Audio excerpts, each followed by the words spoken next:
एक दिन दरबार लगा हुआ था। शहंशाह अकबर अपने सिंहासन पर विराजमान थे और सभी दरबारी अपनी अपनी जगहों पर बैठे थे। मंत्रीगण राजकाज के मसलों पर चर्चा कर रहे थे और फरियादी अपनी अर्जियां लेकर बादशाह के न्याय का इंतजार कर रहे थे।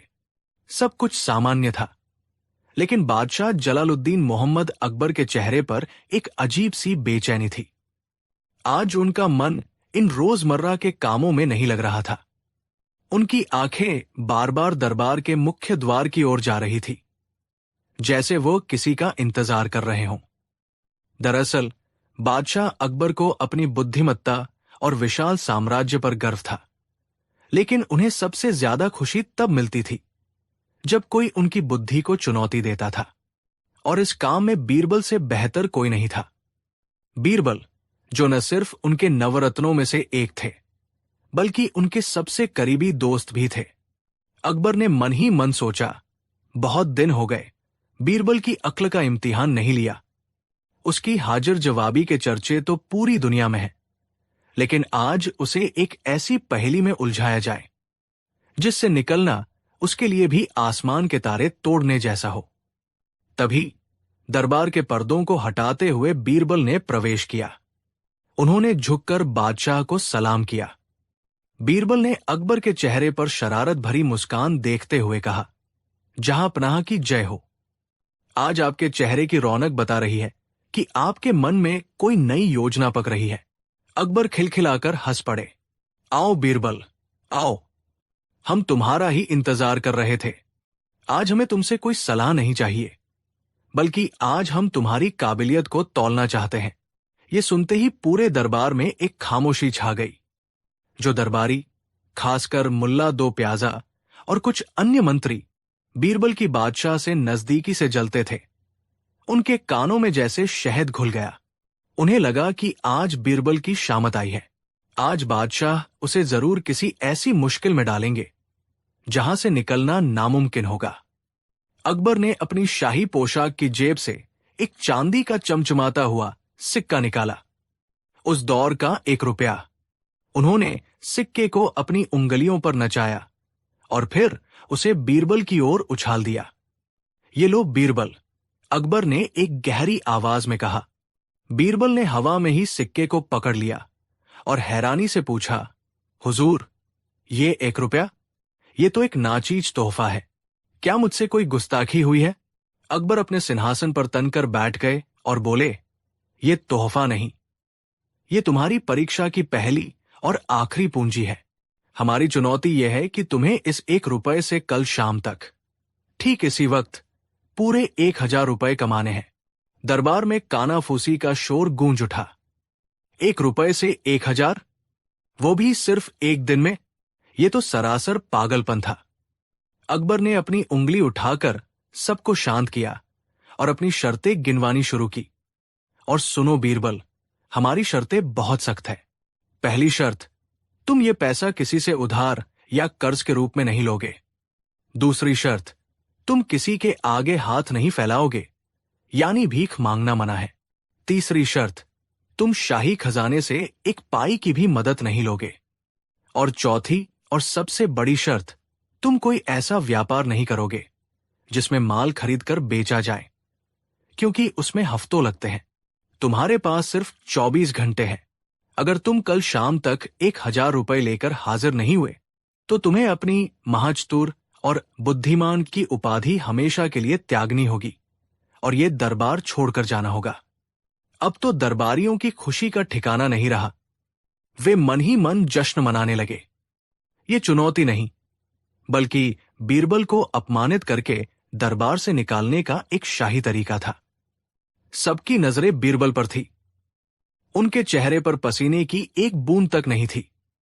उन्होंने बड़ी शांति से बादशाह की आंखों में देखा, हल्का सा मुस्कुराए और झुककर कहा, जहां पनाह, आपकी हर शर्त मुझे मंजूर है। आपने तो बहुत छोटी सी चुनौती दी है। एक बुद्धिमान व्यक्ति के लिए पैसा कमाना सबसे आसान काम होता है। कल शाम मैं आपकी खिदमत में 1000 रुपए लेकर हाजिर हो जाऊंगा।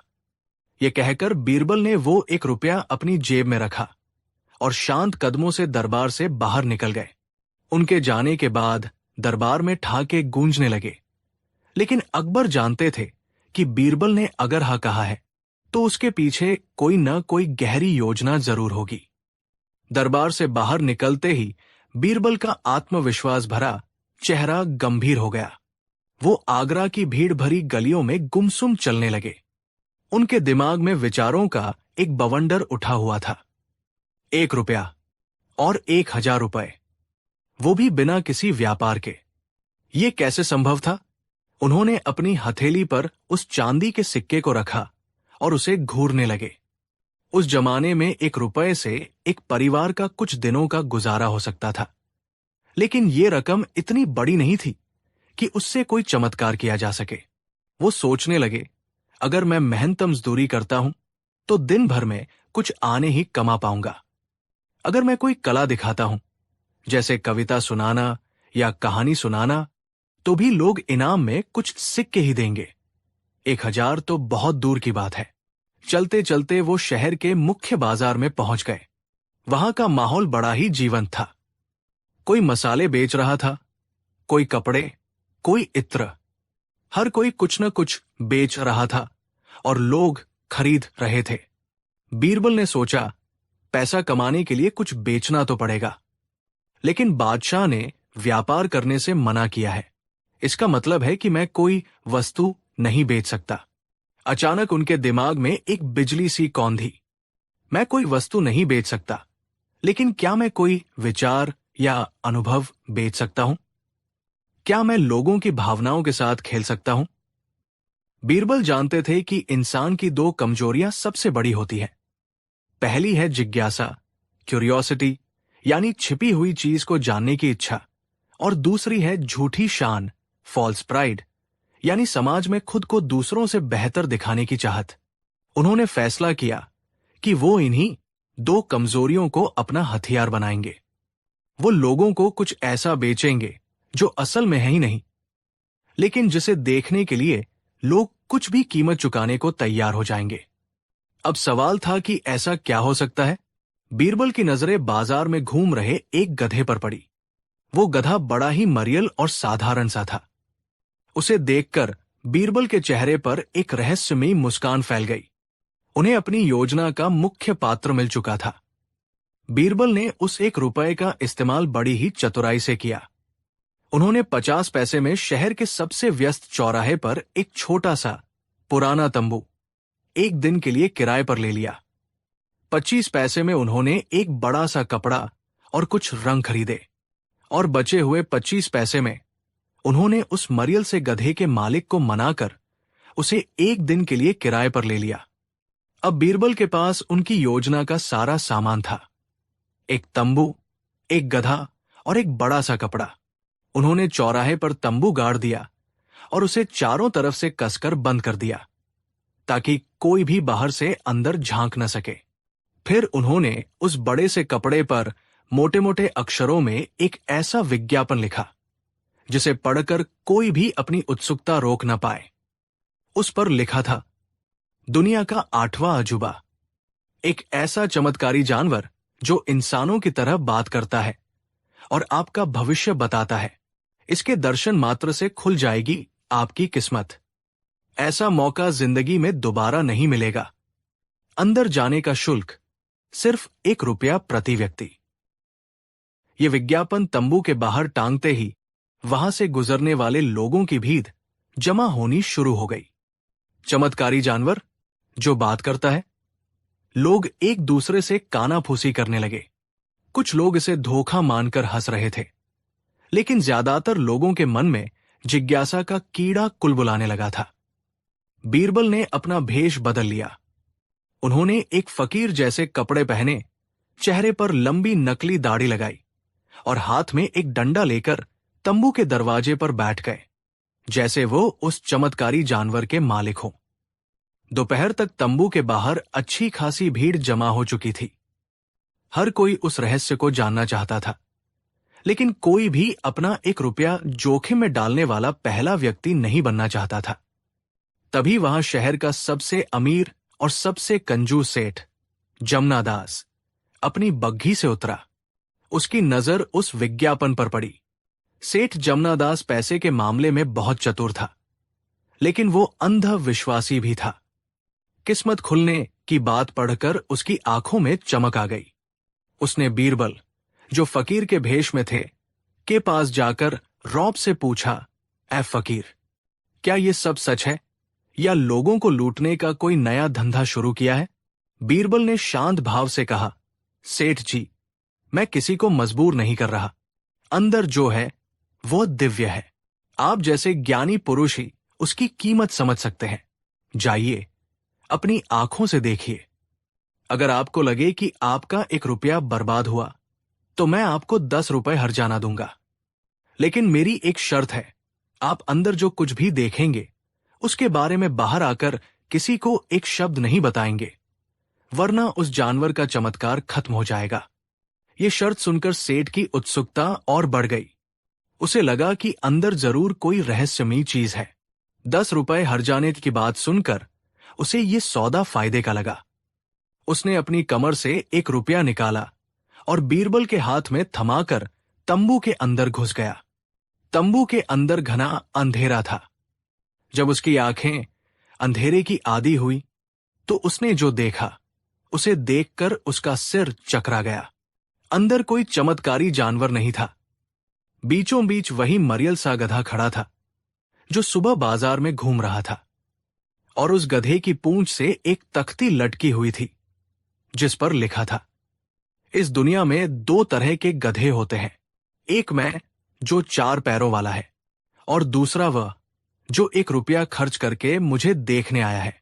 अब अपनी इस मूर्खता का ढिंढोरा बाहर जाकर मत पीटना, वरना पूरी दुनिया तुम पर हंसेगी। बेहतर यही है कि बाहर जाकर इस चमत्कार की इतनी तारीफ करो कि दूसरे गधे भी अंदर आने को मजबूर हो जाएं। सेठ जमनादास का चेहरा गुस्से से लाल हो गया। उसे समझ आ गया कि उसे बुरी तरह ठगा गया है। वो फकीर बीरबल का गला पकड़ने के लिए बाहर भागा, लेकिन दरवाजे पर पहुंचकर रुक गया। उसके दिमाग ने उसे रोका।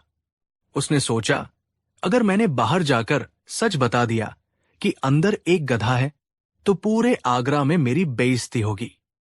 लोग कहेंगे, देखो, सेठ जमनादास इतना बड़ा व्यापारी होकर भी एक गधे को देखने के लिए 1 रुपया दे आया। मेरी सारी इज्जत, सारी साख मिट्टी में मिल जाएगी। इससे तो अच्छा है कि मैं चुप रहूं। ये सोचकर उसने अपने चेहरे पर एक झूठी, आश्चर्यचकित मुस्कान सजाई और तंबू से बाहर निकला। बाहर खड़ी भीड़ ने उसे घेर लिया। क्या हुआ सेठ जी? क्या देखा अंदर? क्या सच में कोई चमत्कार है? सेठ ने एक लंबी सांस ली और बड़े ही नाटकीय अंदाज में कहा, अद्भुत, अविश्वसनीय। मैंने अपनी पूरी जिंदगी में ऐसा दिव्य प्राणी नहीं देखा। उसकी आंखों में ब्रह्मांड का ज्ञान है। उसने मेरे कान में मेरे भविष्य के बारे में कुछ बताया है। मैं धन्य हो गया। तुम सब भी जाओ और अपने भाग्य को चमकाओ। ऐसा मौका फिर नहीं मिलेगा। सेठ जमनादास जैसे प्रतिष्ठित व्यक्ति के मुंह से ऐसी तारीफ सुनकर भीड़ पागल हो गई। अब किसी को कोई शक नहीं रहा। लोगों में अंदर जाने की होड़ मच गई। एक के बाद एक लोग 1-1 रुपया देते और तंबू के अंदर जाते। अंदर जाकर हर व्यक्ति को अपनी मूर्खता का एहसास होता। हर कोई खुद को कोसता, लेकिन बाहर आकर अपनी इज्जत बचाने के लिए वो सेठ जमनादास वाले झूठ को ही और बढ़ा चढ़ाकर दोहराता। एक विद्वान पंडित अंदर गए। बाहर आकर बोले, अरे, ये तो साक्षात ज्ञान का सागर है। इसने तो वेदों के ऐसे रहस्य बताए जो मैंने कभी नहीं सुने। एक सिपाही अंदर गया। बाहर आकर बोला, क्या ताकतवर जानवर है। उसकी एक दहाड़ से किले की दीवारें हिल जाएं। यहां तक कि बीरबल से जलने वाले कुछ दरबारी भी, जो ये देखने आए थे कि बीरबल क्या कर रहा है, इस झांसे में आ गए। वे भी अंदर गए, ठगे गए और बाहर आकर अपनी झूठी शान में तारीफों के पुल बांध दिए। ये एक ऐसी मनोवैज्ञानिक भेड़चाल थी जिसमें हर कोई इसलिए शामिल हो रहा था क्योंकि बाकी सब हो रहे थे। कोई भी खुद को अकेला मूर्ख साबित नहीं करना चाहता था। सूरज ढलने तक बीरबल के सामने सिक्कों का एक पहाड़ खड़ा हो गया था। जब भीड़ छंट गई तो बीरबल ने अपना तंबू उखाड़ा, गधे को उसके मालिक को शुक्रिया के साथ लौटाया और सिक्कों की गिनती करने बैठे। 1, 2, 100, 500, 1000। गिनती रुकी ही नहीं। उनकी कमाई उम्मीद से कहीं ज्यादा थी। उनके पास पूरे 2150 रुपए जमा हो चुके थे। बीरबल मुस्कुराए। उन्होंने इंसान की 2 कमजोरियों से खेलकर 1 रुपए को 2000 से भी ज्यादा बना दिया था। अगली शाम अकबर का दरबार फिर से लगा। बादशाह बेचैनी से बीरबल का इंतजार कर रहे थे।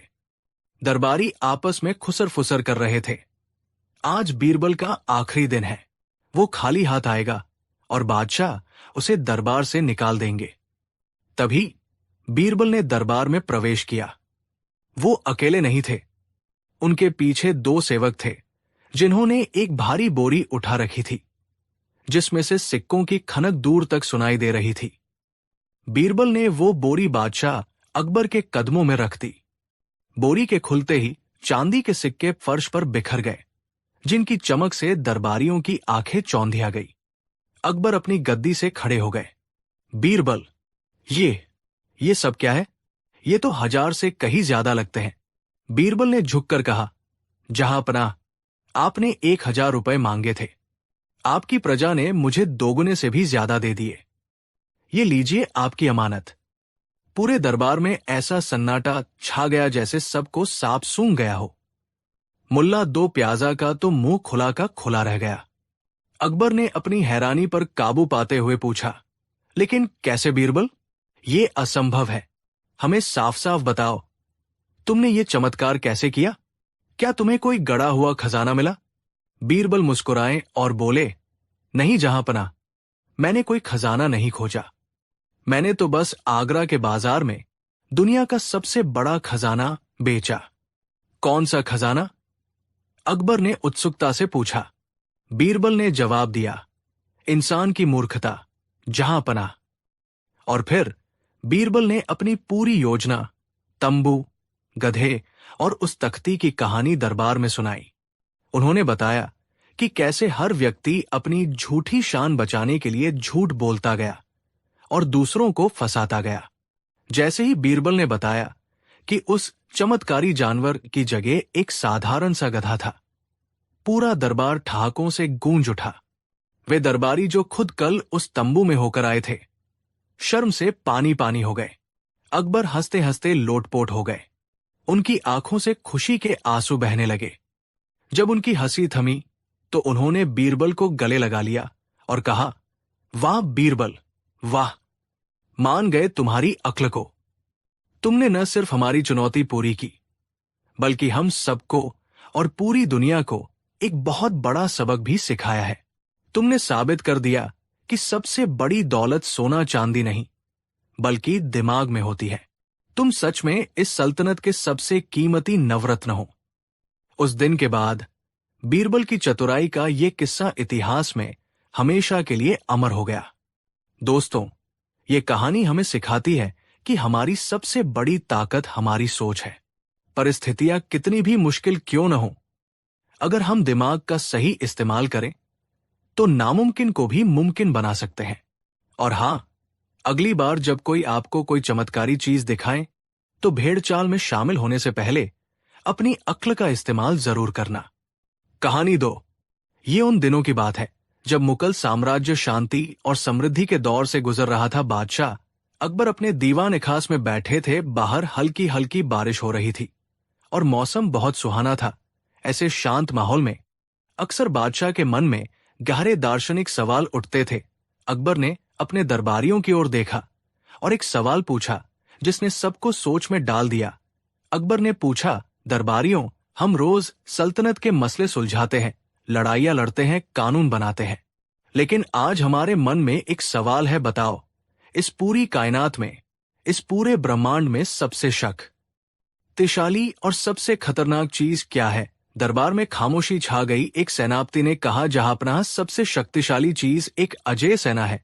एक खजांची ने कहा, हुजूर, सबसे ताकतवर चीज दौलत है, जिससे कुछ भी खरीदा जा सकता है। एक मंत्री ने कहा, सरकार, सबसे खतरनाक चीज एक दुश्मन का धोखा है। अकबर किसी के जवाब से संतुष्ट नहीं हुए। उन्हें लगा कि ये सब सतही बातें हैं। उनकी नजरें बीरबल को ढूंढ रही थी, लेकिन बीरबल उस दिन किसी जरूरी काम से शहर से बाहर गए हुए थे। तभी दरबार में एक नए मेहमान का आगमन हुआ। वो थे पंडित दिव्याज्ञान, पंडित दिव्याज। नान काशी के एक बहुत बड़े विद्वान थे। उनके ज्ञान की चर्चा दूर दूर तक थी। उन्होंने कई शास्त्र पढ़े थे और उनकी वाणी में सरस्वती का वास माना जाता था। लेकिन उनके ज्ञान के साथ साथ उनके अंदर एक और चीज थी, घमंड। उन्हें लगता था कि इस दुनिया में उनसे बड़ा ज्ञानी कोई नहीं है। पंडित दिव्याज्ञान को जब पता चला कि बादशाह ने ऐसा सवाल पूछा है, तो उन्हें लगा कि यही मौका है बादशाह को प्रभावित करने का और दरबार में अपनी जगह बनाने का। वो मन ही मन बीरबल से बहुत जलते थे। उन्हें लगता था कि बीरबल सिर्फ मजाकिया बातें करके बादशाह का दिल जीतता है, जबकि असली ज्ञान तो उनके जैसे पंडितों के पास है। पंडित दिव्याज्ञान आगे आए और उन्होंने बादशाह को प्रणाम किया। पंडित दिव्याज्ञान ने कहा, शहंशाह, आपने जो प्रश्न पूछा है उसका उत्तर किसी तलवार या सोने में नहीं, बल्कि शास्त्रों के गहरे ज्ञान में छिपा है। इस दुनिया में सबसे शक्तिशाली और सबसे खतरनाक चीज है राजधर्म और राजा का संकल्प। अकबर ने उत्सुकता से पूछा, पंडित जी, अपनी बात को विस्तार से समझाइए। पंडित दिव्याज्ञान ने एक चालाक मुस्कान के साथ कहा, हुजूर, शास्त्र कहते हैं कि राजा धरती पर ईश्वर का प्रतिनिधि होता है। उसका संकल्प ही सृष्टि का नियम बन जाता है। जब आप कोई फैसला लेते हैं तो वो सिर्फ एक हुक्म नहीं होता, वो भाग्य का लेख बन जाता है। सूरज आपके लिए उगता है, नदियां आपके लिए बहती है। आपकी इच्छा ही राजधर्म है। यही शक्ति आपको ईश्वर के बराबर बनाती है।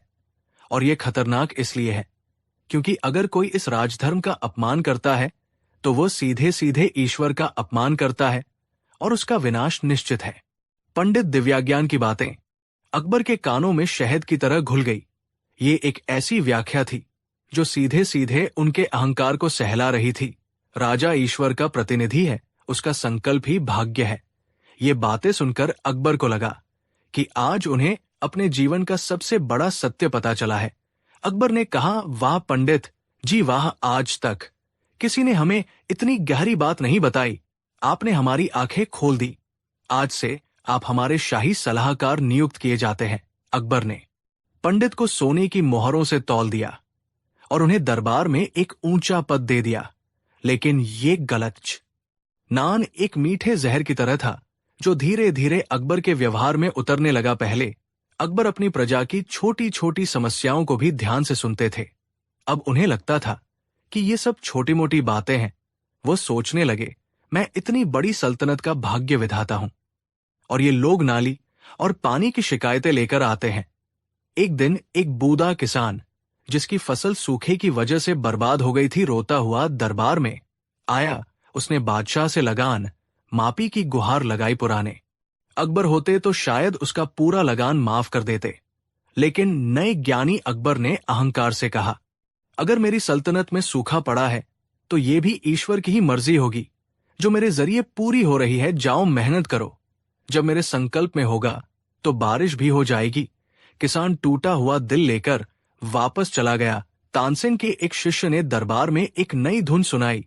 धुन में एक छोटा सा सुर गलत लग गया। पहले अकबर ऐसी गलतियों पर मुस्कुरा देते थे, लेकिन अब उन्होंने उस संगीतकार को दरबार से निकालने का हुक्म दे दिया कि हमारे कानों को अपवित्र करने कि तुम्हारी हिम्मत कैसे हुई। हमारा मनोरंजन करना भी राजधर्म का हिस्सा है और इसमें कोई चूक बर्दाश्त नहीं की जाएगी। दरबार का माहौल बदलने लगा। जहां पहले हंसी मजाक और खुलापन था, अब वहां एक खौफ और औपचारिकता ने जगह ले ली थी। मंत्रीगण भी बादशाह को सच बताने से डरने लगे थे। पंडित दिव्याज्ञान हर रोज अकबर के कान भरते और उन्हें यकीन दिलाते कि वो जो कर रहे हैं वही परम सत्य है। आगरा शहर जो अपने बादशाह की दरियादिली के लिए मशहूर था, अब अपने बादशाह के अहंकार से त्रस्त होने लगा था। एक हफ्ते बाद बीरबल आगरा लौटे। शहर में घुसते ही उन्हें एक अजीब सी उदासी और डर का माहौल महसूस हुआ। लोग दबी जबान में बादशाह के बदले हुए व्यवहार की बातें कर रहे थे। बीरबल ने उस बूढ़े किसान से भी मुलाकात की जिसे दरबार से भगा दिया गया था, बीरबल समझ गए कि उनकी गैर मौजूदगी में कुछ बहुत गलत हुआ है। अगले दिन बीरबल दरबार पहुंचे। उन्होंने देखा कि अकबर अपने सिंहासन पर एक मूर्ति की तरह बैठे हैं। चेहरे पर कोई भाव नहीं, सिर्फ एक अजीब सा घमंड है। पंडित दिव्याज्ञान उनके बगल में बैठे थे और बीरबल को देखकर घृणा से मुस्कुरा रहे थे। बीरबल ने अदब से सलाम किया। अकबर ने बिना मुस्कुराए कहा, आ गए बीरबल, सुना है तुम शहर में लोगों की शिकायतें सुन रहे थे। क्या तुम्हें हमारे राजधर्म पर कोई शक है? बीरबल ने कहा, नहीं जहांपनाह, मुझे आपके धर्म पर नहीं बल्कि आपको दिए गए ज्ञान पर शक है। आपने दरबार में सवाल पूछा था कि दुनिया में सबसे शक्तिशाली और खतरनाक चीज क्या है। आपको जो जवाब मिला वो अधूरा और भ्रामक है। पंडित दिव्याज्ञान गुस्से से खड़े हो गए और बोले, चुप रहो विदूषक, तुम शास्त्रों का अर्थ क्या जानो? तुम सिर्फ बादशाह का मन बहला सकते हो, उन्हें ज्ञान नहीं दे सकते। बीरबल ने कहा, पंडित जी, सच्चा ज्ञान शास्त्रों की भाषा में नहीं बल्कि इंसान के दिल में होता है, और मैं ये साबित कर सकता हूं कि आपका दिया ज्ञान गलत है। अकबर को अपनी बुद्धि पर बहुत भरोसा था। उन्हें लगा कि बीरबल सिर्फ ईर्ष्या के कारण पंडित का विरोध कर रहे हैं। अकबर ने कहा, ठीक है बीरबल, हम तुम्हें एक मौका देते हैं। तुम साबित करो कि पंडित जी गलत है, और अगर तुम साबित नहीं कर पाए तो तुम्हें हमेशा के लिए ये दरबार छोड़ना होगा। बीरबल ने चुनौती स्वीकार कर ली और कहा, जहांपनाह, दुनिया में सबसे शक्तिशाली और सबसे खतरनाक चीज राजा का संकल्प नहीं बल्कि एक गरीब की आह है, एक मजलूम के दिल से निकली हुई सच्ची पुकार, जिसमें इतनी ताकत होती है कि वो बड़े बड़े साम्राज्यों को हिला सकती है। पंडित दिव्याज्ञान हंसने लगे और बोले, हाँ हाँ, एक कमजोर की बद्दुआ, ये तो अंधविश्वास है। बीरबल ने कहा, ये अंधविश्वास नहीं, ये प्रकृति का नियम है, और इसे साबित करने के लिए हमें एक छोटी सी परीक्षा लेनी होगी। बीरबल ने सेवकों को हुक्म दिया कि भट्टी में से एक लोहे की छड़ को एकदम लाल होने तक गर्म करके लाया जाए। थोड़ी देर में सेवक एक दहकती हुई लाल छड़ लेकर आए। उसकी गर्मी से पूरा दरबार तपने लगा। बीरबल ने पंडित दिव्याज्ञान और खुद के बीच में वो छड़ रखवा दी। बीरबल ने पंडित से कहा, पंडित जी, आप कहते हैं कि आपका ज्ञान सच्चा है और मैं कहता हूं कि मेरा ज्ञान सच्चा है। अब फैसला ये सच की आंच करेगी। हम दोनों को इस गर्म छड़ को अपने नंगे हाथों से पकड़ना होगा। जो सच्चा होगा उसका हाथ नहीं जलेगा, क्योंकि सच्चाई उसकी रक्षा करेगी, और जो झूठा होगा उसका हाथ जलकर राख हो जाएगा। ये सुनते ही पंडित दिव्याज्ञान का चेहरा सफेद पड़ गया। उसने हकलाते हुए कहा, ये क्या पागलपन है? ज्ञान की परीक्षा ऐसे नहीं होती, ये तो आत्महत्या है। बीरबल ने कहा, क्यों पंडित जी, आपको तो डरना ही नहीं चाहिए। आपके साथ तो राजधर्म की शक्ति है, बादशाह का संकल्प है, आप तो ईश्वर के बराबर हैं। एक मामूली लोहे की छड़ आपका क्या बिगाड़ेगी? चलिए पहले आप शुरू कीजिए। बीरबल ने अपना हाथ आगे बढ़ाया जैसे वो छड़ को छूने के लिए तैयार हों। उनकी आंखों में कोई डर नहीं था। पंडित दिव्याज्ञान की टांगें कांपने लगी। वो जानता था कि उसका ज्ञान सिर्फ शब्दों का आडंबर है। वो जानता था कि अगर उसने उस छड़ को छुआ तो उसका हाथ हमेशा के लिए बेकार हो जाएगा। उसका सारा ज्ञान, सारा घमंड उस दहकती हुई सच्चाई के सामने पिघल गया। पंडित पीछे हट गया और जमीन पर गिर पड़ा और बोला, नहीं, मैं ये नहीं कर सकता, मुझे माफ कर दो जहांपनाह, मैं झूठा हूं। पूरा दरबार स्तब्ध रह गया। अकबर अपनी आंखों पर विश्वास नहीं कर पा रहे थे। पंडित दिव्याज्ञान रोते हुए बोला, हुजूर, मैंने ये सब बीरबल को नीचा दिखाने के लिए किया। मैं दरबार में सबसे बड़ा ज्ञानी बनना चाहता था, इसलिए मैंने आपको वो ज्ञान दिया जो आपको सुनने में अच्छा लगे, न कि वो जो सच हो। बीरबल ने सेवकों को छड़ हटाने का इशारा किया और अकबर की ओर मुड़कर कहा, देखा जहांपनाह, झूठे ज्ञान में शब्द तो बहुत होते हैं, लेकिन साहस नहीं होता, क्योंकि साहस सिर्फ सच्चाई से आता है। बीरबल ने आगे कहा, जहांपनाह, आप ईश्वर के प्रतिनिधि जरूर है, लेकिन आपका काम अपनी इच्छा थोपना नहीं बल्कि ईश्वर की बनाई हुई प्रजा की सेवा करना है। एक राजा तब तक ही शक्तिशाली है जब तक उसकी प्रजा की दुआएं उसके साथ है। जिस दिन उस बूढ़े किसान जैसी हजारों आह आपके खिलाफ उठेंगी, उस दिन आपकी सल्तनत की नींव हिल जाएगी। यही दुनिया की सबसे बड़ी शक्ति है और यही सबसे बड़ा खतरा अकबर के सिर से अहंकार का नशा उतर चुका था। उन्हें अपनी गलती का एहसास हुआ। उन्हें उस किसान का चेहरा याद आया, उस संगीतकार का अपमान याद आया। उनकी आंखों में आंसू आ गए।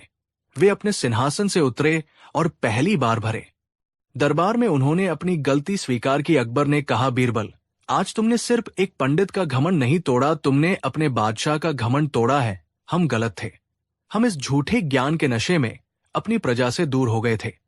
अकबर ने तुरंत उस किसान को बुलवाया, उससे माफी मांगी और उसका लगान हमेशा के लिए माफ कर दिया।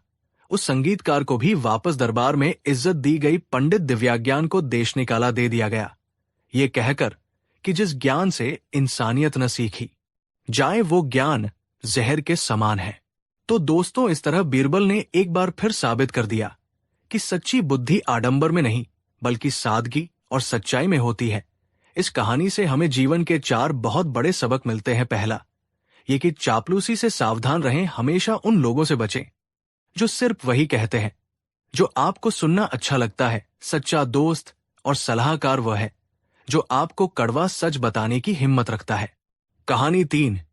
कहानी की शुरुआत होती है आगरा शहर के एक छोटे से मोहल्ले से, जहां दीनानाथ नाम का एक बुजुर्ग व्यक्ति रहता था। दीनानाथ बहुत ही गरीब था और एक छोटी सी दुकान पर मुनीम का काम करता था। उसकी पूरी जिंदगी ईमानदारी और मेहनत की मिसाल थी। दीनानाथ का एक ही सपना था कि वो अपनी बेटी की शादी धूमधाम से करे और अपने बुढ़ापे के लिए कुछ पैसे जमा कर ले, ताकि उसे किसी के आगे हाथ न फैलाना पड़े। पिछले 20 सालों से दीनानाथ अपनी तनख्वाह में से एक एक पैसा काटता, अपनी जरूरतों को मारता और पैसे बचाता। उसने कभी अच्छा खाना नहीं खाया, कभी नए कपड़े नहीं पहने, सिर्फ इसलिए कि वो अपनी बेटी के भविष्य को सुरक्षित कर सके। बूंद बूंद से घड़ा भरता है, और ठीक वैसे ही दीनानाथ ने धीरे धीरे करके 50 सोने की मोहरें जमा कर ली थी। यह रकम आज के जमाने में भले ही कम लगे, लेकिन उस गरीब मुनीम के लिए ये उसकी पूरी दुनिया थी, उसके खून पसीने की कमाई थी। दीनानाथ के पास कोई तिजोरी नहीं थी और न ही उसे किसी और पर भरोसा था। इसलिए उसने उन 50 सोने की मोहरों को सुरक्षित रखने का एक अनोखा तरीका निकाला था। उसके पास एक बहुत पुराना, मोटा और रजाई जैसा भारी ऊनी कोट था, जिसे वो सर्दियों में पहनता था। उसने बड़ी होशियारी से उस कोट के अंदर की अस्तर को थोड़ा सा उधेड़ा और उन 50 सोने की मोहरों को रुई के बीच में छिपाकर ऊपर से दोबारा सिलाई कर दी। अब वो कोट सिर्फ एक कपड़ा नहीं, बल्कि दीनानाथ की चलती फिरती तिजोरी बन चुका था। वो जहां भी जाता, उस कोट को अपनी नजरों से दूर नहीं होने देता था। समय बीतता गया और दीनानाथ की बेटी की शादी तय हो गई। शादी के इंतजाम के लिए उसे कुछ दिनों के लिए शहर से बाहर दूसरे गांव जाना पड़ा। दीनानाथ को लगा कि सफर में इतना कीमती कोट और उसमें छिपी मोहरें साथ ले जाना सुरक्षित नहीं होगा। रास्ते में चोर डाकुओं का डर था। उसने सोचा कि कोट को आगरा में ही किसी भरोसेमंद आदमी के पास रखवा देना चाहिए। बहुत सोचने के बाद उसे रसीला धोबी का ख्याल आया। रसीला धोबी दीनानाथ के मोहल्ले में ही रहता था और दीनानाथ के कपड़े पिछले कई सालों से वही धोता था। दोनों के बीच अच्छी जान पहचान थी और दीनानाथ रसीला को अपना दोस्त मानता था। दीनानाथ को लगा कि रसीला से ज्यादा सुरक्षित जगह और कोई नहीं हो सकती। अगली सुबह दीनानाथ अपना पुराना मैला कोट लेकर रसीला धोबी की दुकान पर पहुंचा।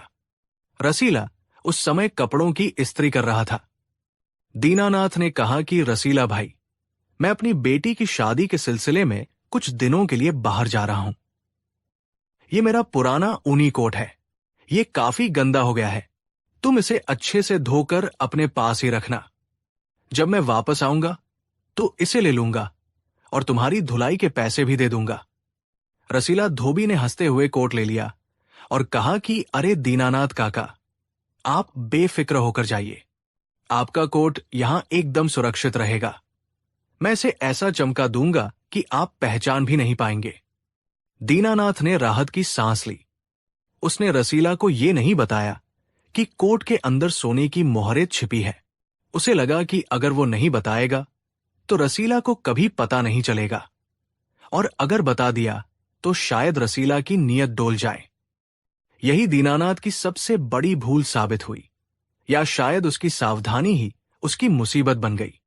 रसीला धोबी स्वभाव से तो मीठा बोलता था, लेकिन अंदर से वो बेहद लालची था। जैसे ही दीनानाथ गया, रसीला ने कोट को धोने के लिए भट्टी पर चढ़ाने की तैयारी की। कोट बहुत भारी था। रसीला को लगा कि शायद ये पुराना ऊनी कोट पानी सोखने के बाद और भारी हो जाएगा, लेकिन जब उसने कोट को अच्छी तरह टटोला तो उसे अस्तर के अंदर कुछ कठोर और गोल चीजें महसूस हुई। रसीला की उत्सुकता बढ़ गई। उसने इधर उधर देखा, दुकान में कोई नहीं था। उसने कैंची उठाई और कोट के अस्तर का एक छोटा सा हिस्सा उधेड़ दिया। जैसे ही उसने अंदर हाथ डाला, उसके हाथ में एक सोने की मोहर आ गई। रसीला की आंखें फटी की फटी रह गई। उसने और टटोला तो एक के बाद एक 50 सोने की मोहरें बाहर निकल आई। सोने की चमक ने रसीला की आंखों पर लालच का पर्दा डाल दिया। 50 सोने की मोहरें, इतनी दौलत तो रसीला ने सपने में भी नहीं देखी थी। उसने सोचा कि मैं जिंदगी भर कपड़े धोता रहूंगा तो भी इतना पैसा नहीं कमा पाऊंगा। शैतान उसके दिमाग पर हावी हो गया। उसने सोचा कि दीनानाथ तो एक गरीब मुनीम है, वो किसी को क्या साबित कर पाएगा, और उसने मुझे बताया भी नहीं था कि इसमें सोना है। अगर वो पूछेगा तो मैं साफ मुकर जाऊंगा। रसीला ने तुरंत उन मोहरों को अपनी संदूक में छिपा दिया। फिर उसने बड़ी चालाकी से कोट के उस हिस्से को दोबारा सिल दिया जहां से उसने मोहरें निकाली थी। लेकिन जल्दबाजी में उसने एक गलती कर दी। जिस धागे से उसने सिलाई की वो कोट के पुराने धागे से थोड़ा अलग रंग का था और नया था, जबकि बाकी सिलाई पुरानी और मटमैली थी। रसीला ने कोट को धोया, सुखाया और तय करके रख दिया जैसे कुछ हुआ ही न हो। करीब 15 दिन बाद दीनानाथ वापस लौटा। वो सीधा रसीला की दुकान पर गया। उसने रसीला से पूछा कि भाई रसीला, क्या मेरा कोट तैयार है? रसीला ने बड़े ही आदर के साथ कोट लाकर दीनानाथ के हाथों में रख दिया। दीनानाथ ने कोट हाथ में लिया, लेकिन लेते ही उसका दिल बैठ गया। कोट का वजन बहुत हल्का लग रहा था।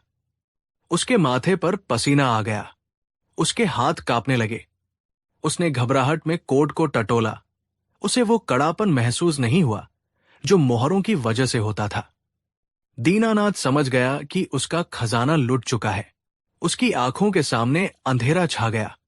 उसने रोते हुए रसीला से पूछा कि रसीला, इसमें मेरी जीवन भर की कमाई थी, 50 सोने की मोहरें, वे कहाँ हैं? रसीला धोबी ने एकदम अनजान बनते हुए नाटक शुरू कर दिया। उसने कहा कि क्या बकवास कर रहे हो काका? तुमने मुझे सिर्फ एक गंदा और पुराना कोट दिया था धोने के लिए। मैंने उसे धोकर तुम्हें वापस दे दिया। अब तुम बुढ़ापे में सठिया गए हो क्या? कौन सी मोहरें? कैसी मोहरें? दीनानाथ उसके पैरों में गिर गया और गिड़गिड़ाने लगा कि भाई मत कर ऐसा, मेरी बेटी की शादी है, मैं बर्बाद हो जाऊंगा। लेकिन रसीला का दिल पत्थर हो चुका था। उसने दीनानाथ को धक्का दिया और चिल्लाने लगा कि अरे लोगों, देखो, ये बुढ़ा मुझ पर चोरी का इल्जाम लगा रहा है।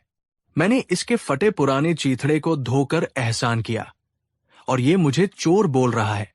बाजार में भीड़ जमा हो गई। लोग दीनानाथ को ही पागल समझने लगे, क्योंकि रसीला शहर का माना हुआ धोबी था और दीनानाथ की हालत देखकर किसी को यकीन नहीं हो रहा था कि उसके पास 50 मोहरें हो सकती है। रोता बिलखता दीनानाथ जब हर तरफ से निराश हो गया तो उसने बादशाह अकबर के दरबार का दरवाजा खटखटाया। अगले दिन दीनानाथ दरबार में पेश हुआ और उसने अपनी आप बीती बादशाह को सुनाई। उसने बताया कि कैसे उसने पेट काट काट कर पैसे जोड़े थे और कैसे रसीला ने उसे धोखा दिया। अकबर ने रसीला धोबी को दरबार में बुलाया। रसीला आया। उसने साफ सुथरे कपड़े पहने थे और चेहरे पर गजब का आत्मविश्वास था। उसने बादशाह को सलाम किया और कहा कि जहां पनाह, ये बूढ़ा आदमी झूठ बोल रहा है। इसने मुझे कोट जरूर दिया था, लेकिन उसमें कोई मोहरें नहीं थी। अगर इसके पास इतना सोना था तो इसने मुझे बताया क्यों नहीं, या किसी के सामने गवाही क्यों नहीं करवाई? मैं तो एक ईमानदार धोबी हूं। पूरा शहर मेरी ईमानदारी की कसम खाता है। अकबर ने दीनानाथ की तरफ देखा। दीनानाथ के पास अपनी बात साबित करने का कोई सबूत नहीं था। न कोई गवाह, न कोई रसीद। मामला पेचीदा था। एक तरफ एक गरीब का दर्द था, दूसरी तरफ सबूतों की कमी। अकबर ने अपनी नजरों को बीरबल की ओर घुमाया। बीरबल, जो अब तक चुपचाप सब सुन रहे थे, आगे आए। उन्होंने दीनानाथ से वो कोट मांगा। बीरबल ने कोट को ध्यान से देखा। कोट बहुत पुराना था, जगह जगह से घिसा हुआ था। बीरबल ने कोट को अंदर और बाहर से पलटा। अचानक उनकी नजर अस्तर पर की गई एक सिलाई पर पड़ी। बीरबल की आंखों में एक चमक आ गई। उन्होंने रसीला की तरफ देखा, जो अभी भी निर्भीक खड़ा था। बीरबल ने रसीला से पूछा कि रसीला, तुम कपड़े धोने के अलावा और क्या करते हो? रसीला ने कहा कि हुजूर, मैं सिर्फ कपड़े धोता हूं, और अगर कोई कपड़ा थोड़ा बहुत फटा हो तो उसे रफू भी कर देता हूं, ताकि ग्राहक खुश रहे। बीरबल ने मुस्कुराते हुए पूछा कि क्या तुमने इस कोट की मरम्मत की थी? रसीला एक पल के लिए ठिठका। उसे याद आया कि उसने मोहरें निकालने के बाद सिलाई की थी। अगर वो मना करता है और सिलाई पकड़ी जाती है तो वो झूठा साबित होगा। इसलिए उसने चतुराई दिखाते हुए कहा कि जी हुजूर, जब मैंने कोट को धोने के लिए खोला तो देखा कि अंदर का अस्तर एक जगह से फटा हुआ था। मैंने सोचा कि ये गरीब आदमी है, भला कहा दर्जी के पास जाएगा, इसलिए मैंने अपनी तरफ से उसे सिल दिया था। ये तो मेरी नेकी थी। बीरबल ने कहा कि बहुत खूब रसीला, तुम तो बड़े नेक इंसान हो। लेकिन एक बात बताओ, जब तुम अस्तर सिल रहे थे तब तुम्हें अंदर कुछ महसूस नहीं हुआ? रसीला ने तुरंत कहा कि नहीं हुजूर, अंदर सिर्फ पुरानी रुई भरी थी और कुछ नहीं। बीरबल समझ गए कि चोर कहां फंसा है। बीरबल ने बादशाह से कहा कि जहांपनाह, मुझे इस मामले की तह तक जाने के लिए 1 दिन का समय चाहिए। कोर्ट को दरबार में ही रख लिया जाए। रसीला को और दीनानाथ को कल दोबारा बुलाया जाए। बीरबल कोट लेकर अपने घर चले गए। उन्होंने शहर के सबसे माहिर दर्जी को बुलवाया। बीरबल ने दर्जी को वो कोट दिखाया और उस विशेष सिलाई की ओर इशारा करते हुए पूछा कि उस्ताद, क्या आप बता सकते हैं कि ये सिलाई कितनी पुरानी है? दर्जी ने ध्यान से धागे को देखा, उसे अपने नाखूनों से कुरेदा और फिर सूंघा। उसने कहा कि हुजूर, ये धागा और ये सिलाई बमुश्किल 10 या 15 दिन पुरानी है, जबकि कोट की बाकी सिलाई कई साल पुरानी है। और एक खास बात यह है कि यह धागा आम सिलाई का धागा नहीं है। ये वो मोटा धागा है जो अक्सर धोबी लोग बोरियों को सिलने या मोटे कपड़ों पर निशान लगाने के लिए इस्तेमाल करते हैं।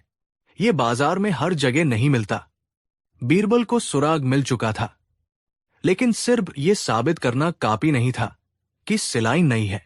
उन्हें रसीला के मुंह से सच उगलवाना था। बीरबल जानते थे कि अपराधी तब टूटता है जब उसे लगता है कि उसका झूठ पकड़ा गया है, या जब उसे किसी बड़े नुकसान का डर होता है। बीरबल ने एक योजना बनाई।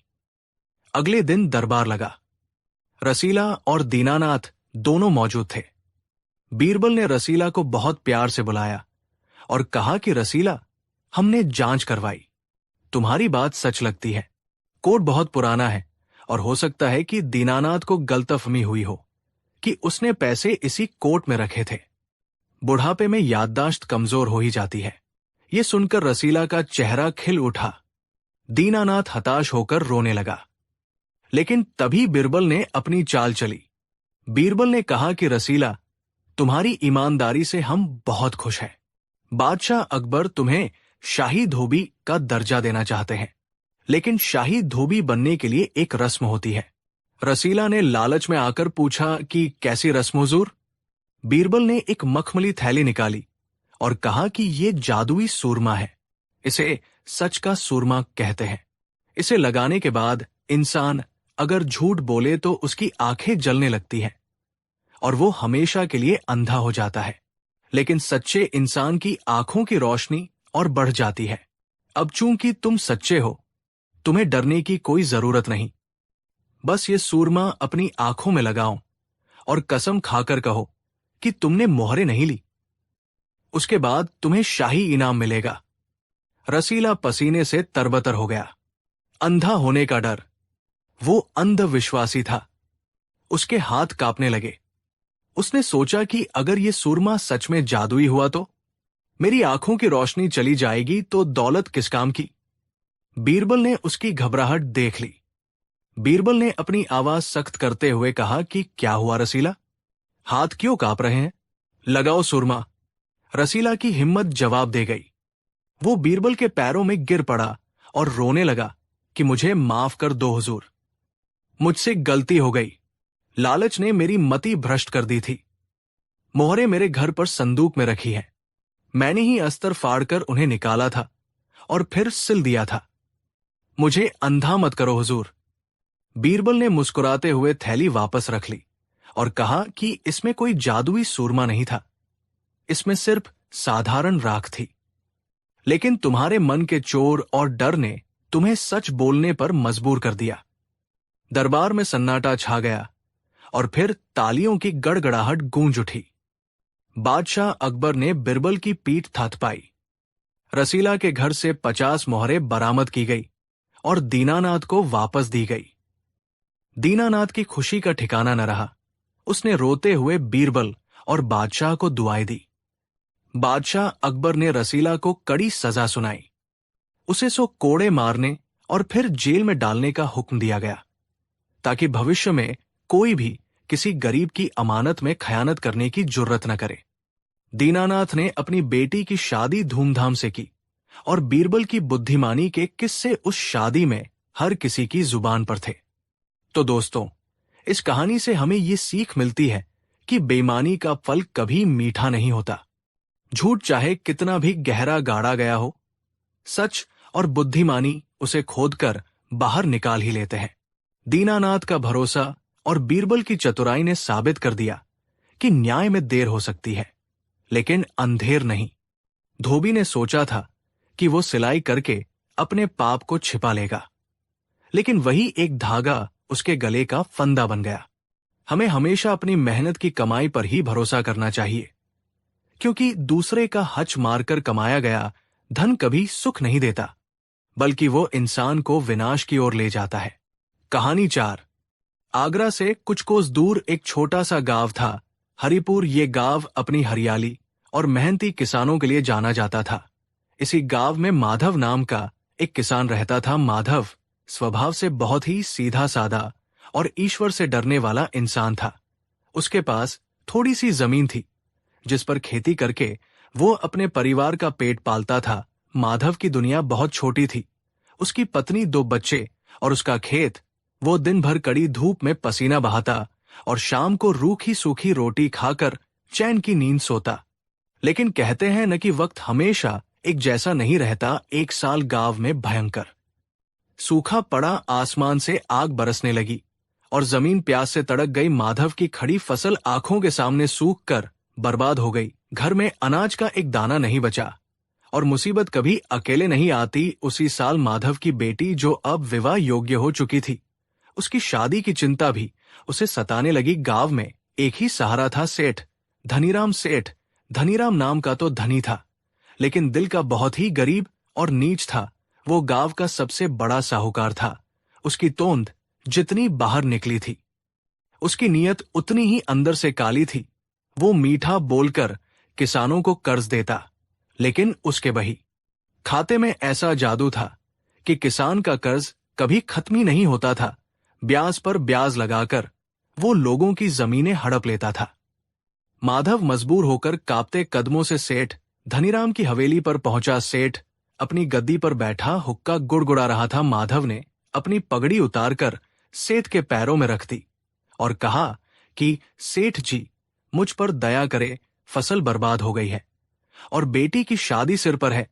मुझे कुछ पैसों की सख्त जरूरत है। अगली फसल आते ही मैं एक एक पाई चुका दूंगा। सेठ धनीराम ने अपनी धूर्त आंखों से माधव को देखा। वो जानता था कि माधव की जमीन बहुत उपजाऊ है। उसकी नजर बहुत पहले से उस जमीन पर थी। सेठ धनीराम ने मीठी आवाज में कहा, अरे माधव भाई, तुम तो अपने ही आदमी हो।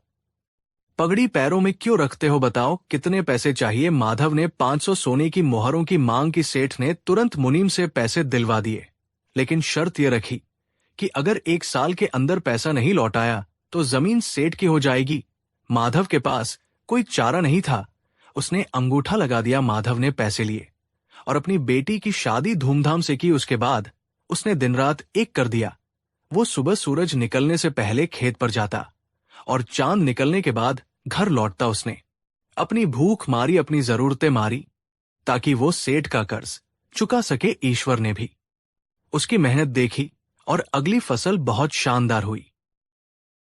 माधव ने फसल बेची और मूलधन के साथ ब्याज जोड़कर पूरी रकम जमा कर ली। उसका मन बहुत हल्का महसूस कर रहा था।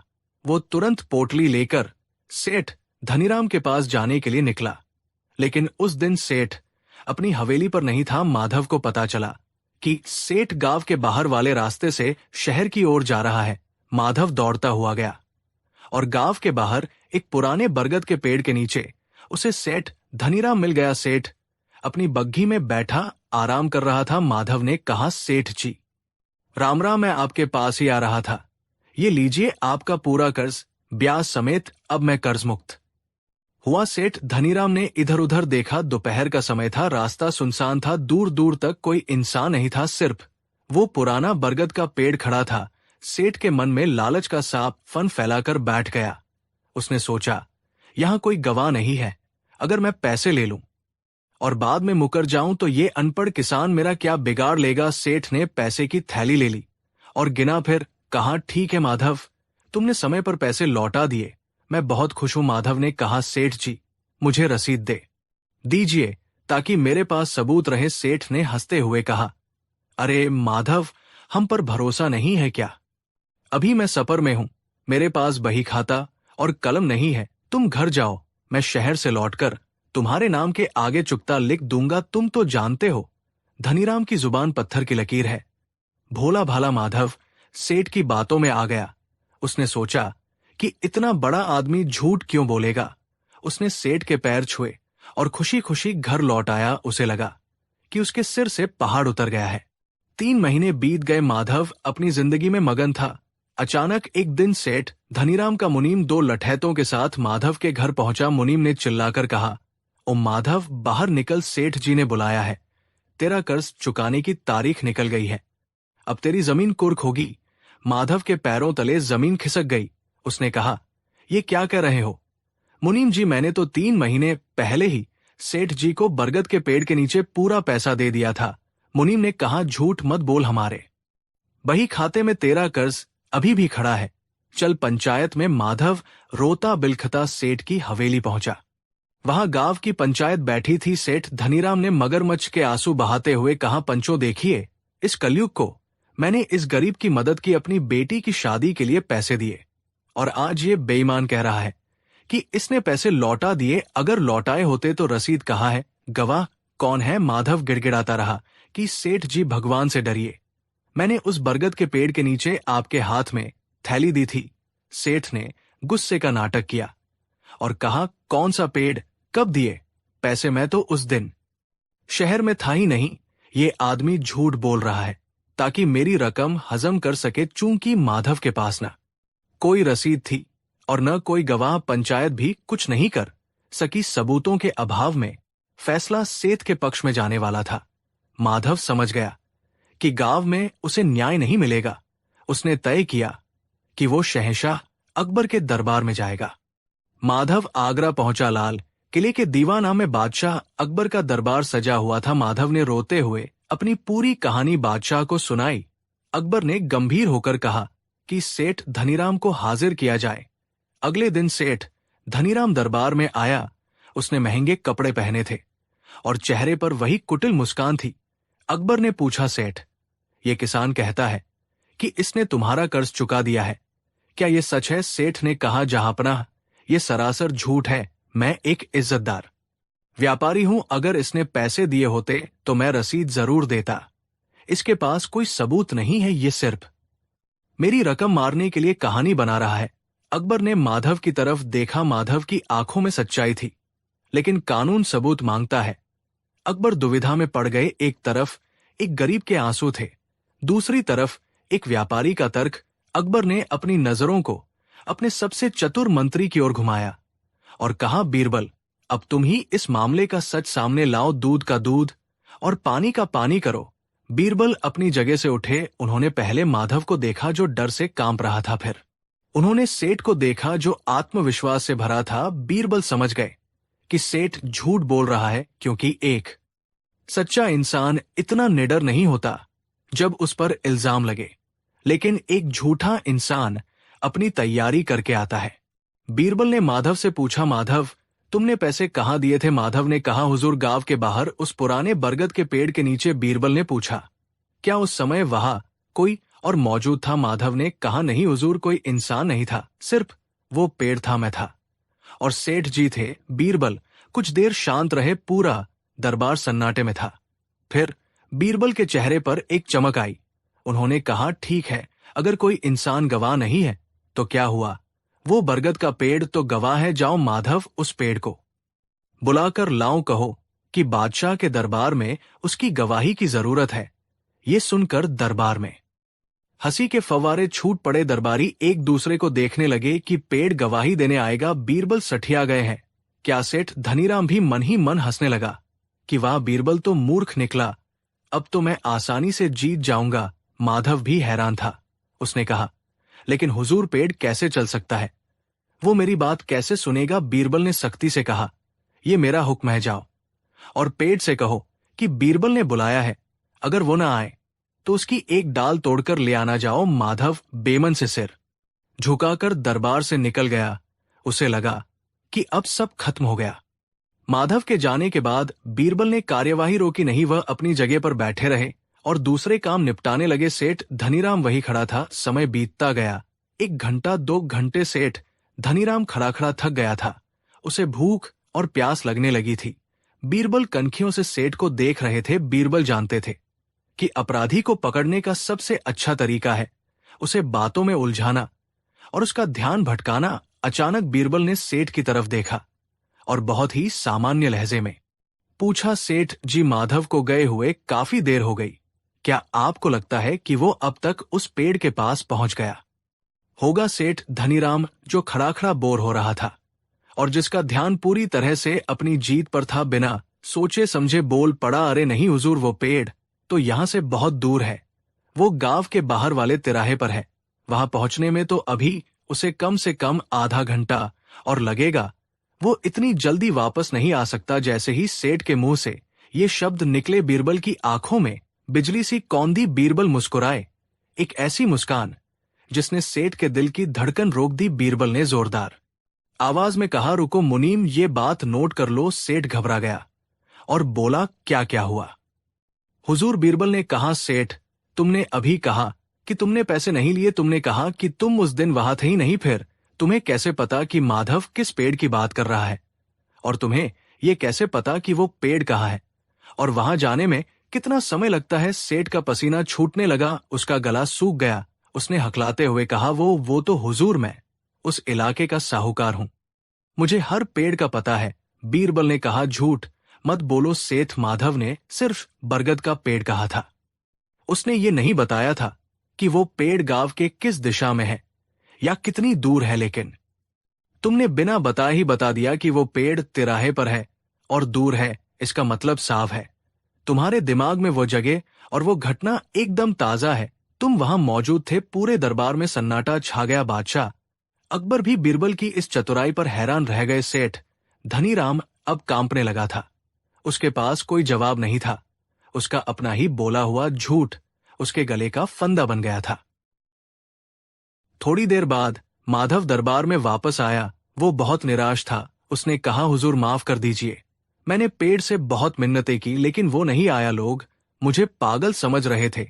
बीरबल अपनी जगह से उठे और माधव के कंधे पर हाथ रखा और कहा, माधव, उदास मत हो, तुम्हारे पेड़ ने गवाही दे दी है। माधव ने हैरानी से पूछा, क्या? लेकिन वो तो आया ही नहीं। बीरबल ने कहा, वो शरीर से नहीं आया, लेकिन उसकी आत्मा ने इस बेईमान सेठ की जुबान से सच उगलवा दिया। बीरबल ने बादशाह अकबर को पूरी घटना बताई कि कैसे सेठ ने पेड़ की सही लोकेशन और दूरी बताकर ये कबूल कर लिया कि वो उस जगह को जानता है जहां लेन देन हुआ था। अकबर का चेहरा गुस्से से लाल हो गया। उन्होंने सेठ धनीराम की ओर देखा और कहा, धनीराम, एक गरीब किसान जो अपना पेट काटकर तुम्हारा कर्ज चुकाता है, तुम उसे ही लूटने चले थे। तुम्हारी इस हरकत ने इंसानियत को शर्मसार किया है। सेठ धनीराम बादशाह के पैरों में गिर गया और गिड़गिड़ाने लगा, माफ कर दीजिए, जहां अपना लालच ने मेरी मति भ्रष्ट कर दी थी। अकबर ने फैसला सुनाया कि माफी गलती की होती है, गुनाह की नहीं, और तुमने गुनाह किया है। बादशाह ने हुक्म सुनाया कि सेठ धनीराम को तुरंत माधव का कर्ज माफ करने का लिखित प्रमाण देना होगा। माधव को मानसिक पीड़ा देने के बदले सेठ को उसे 100 सोने की मोहरें हर्जाने के रूप में देनी होंगी और धोखेबाजी के जुर्म में सेठ को 5 साल के लिए कारावास में डाला जाए, ताकि भविष्य में कोई साहूकार किसी गरीब को ठगने की हिम्मत न करे। माधव की आंखों से खुशी के आंसू बहने लगे। उसने बीरबल के पैर पकड़ लिए और कहा, दीवान जी, आपने सिर्फ मेरा घर नहीं बचाया, आपने मेरा विश्वास बचाया है। आज मुझे यकीन हो गया कि जब तक आप जैसे लोग हैं, गरीबों का कोई बाल भी बाका नहीं कर सकता। तो दोस्तों, देखा आपने, झूठ के पाव नहीं होते, लेकिन सच का रास्ता कभी कभी टेढ़ा जरूर होता है। बीरबल ने साबित कर दिया कि गवाह सिर्फ इंसान नहीं होते, कभी कभी हमारी अपनी जुबान और हमारा अपना डर ही हमारे खिलाफ सबसे बड़ा गवाह बन जाता है। सेठ धनीराम ने सोचा था कि वो पेड़ बोल नहीं सकता, इसलिए उसका राज राज ही रहेगा, लेकिन वो भूल गया था कि बीरबल के सामने पत्थरों से भी सच बुलवाने की कला है। इस कहानी से हमें 3 बड़ी सीख मिलती है। पहली, ये कि ईमानदारी का फल हमेशा मीठा होता है। माधव ने ईमानदारी से पैसा चुकाया, इसलिए अंत में जीत उसी की हुई। दूसरी, ये कि लालच बुरी बला है। सेठ के लालच ने न सिर्फ उसके पैसे डुबोए, बल्कि उसकी इज्जत और आजादी भी छीन ली। और तीसरी, ये कि बुद्धि बल से बड़ी है। जहां सबूत काम न आए, वहां दिमाग का सही इस्तेमाल बाजी पलट सकता है।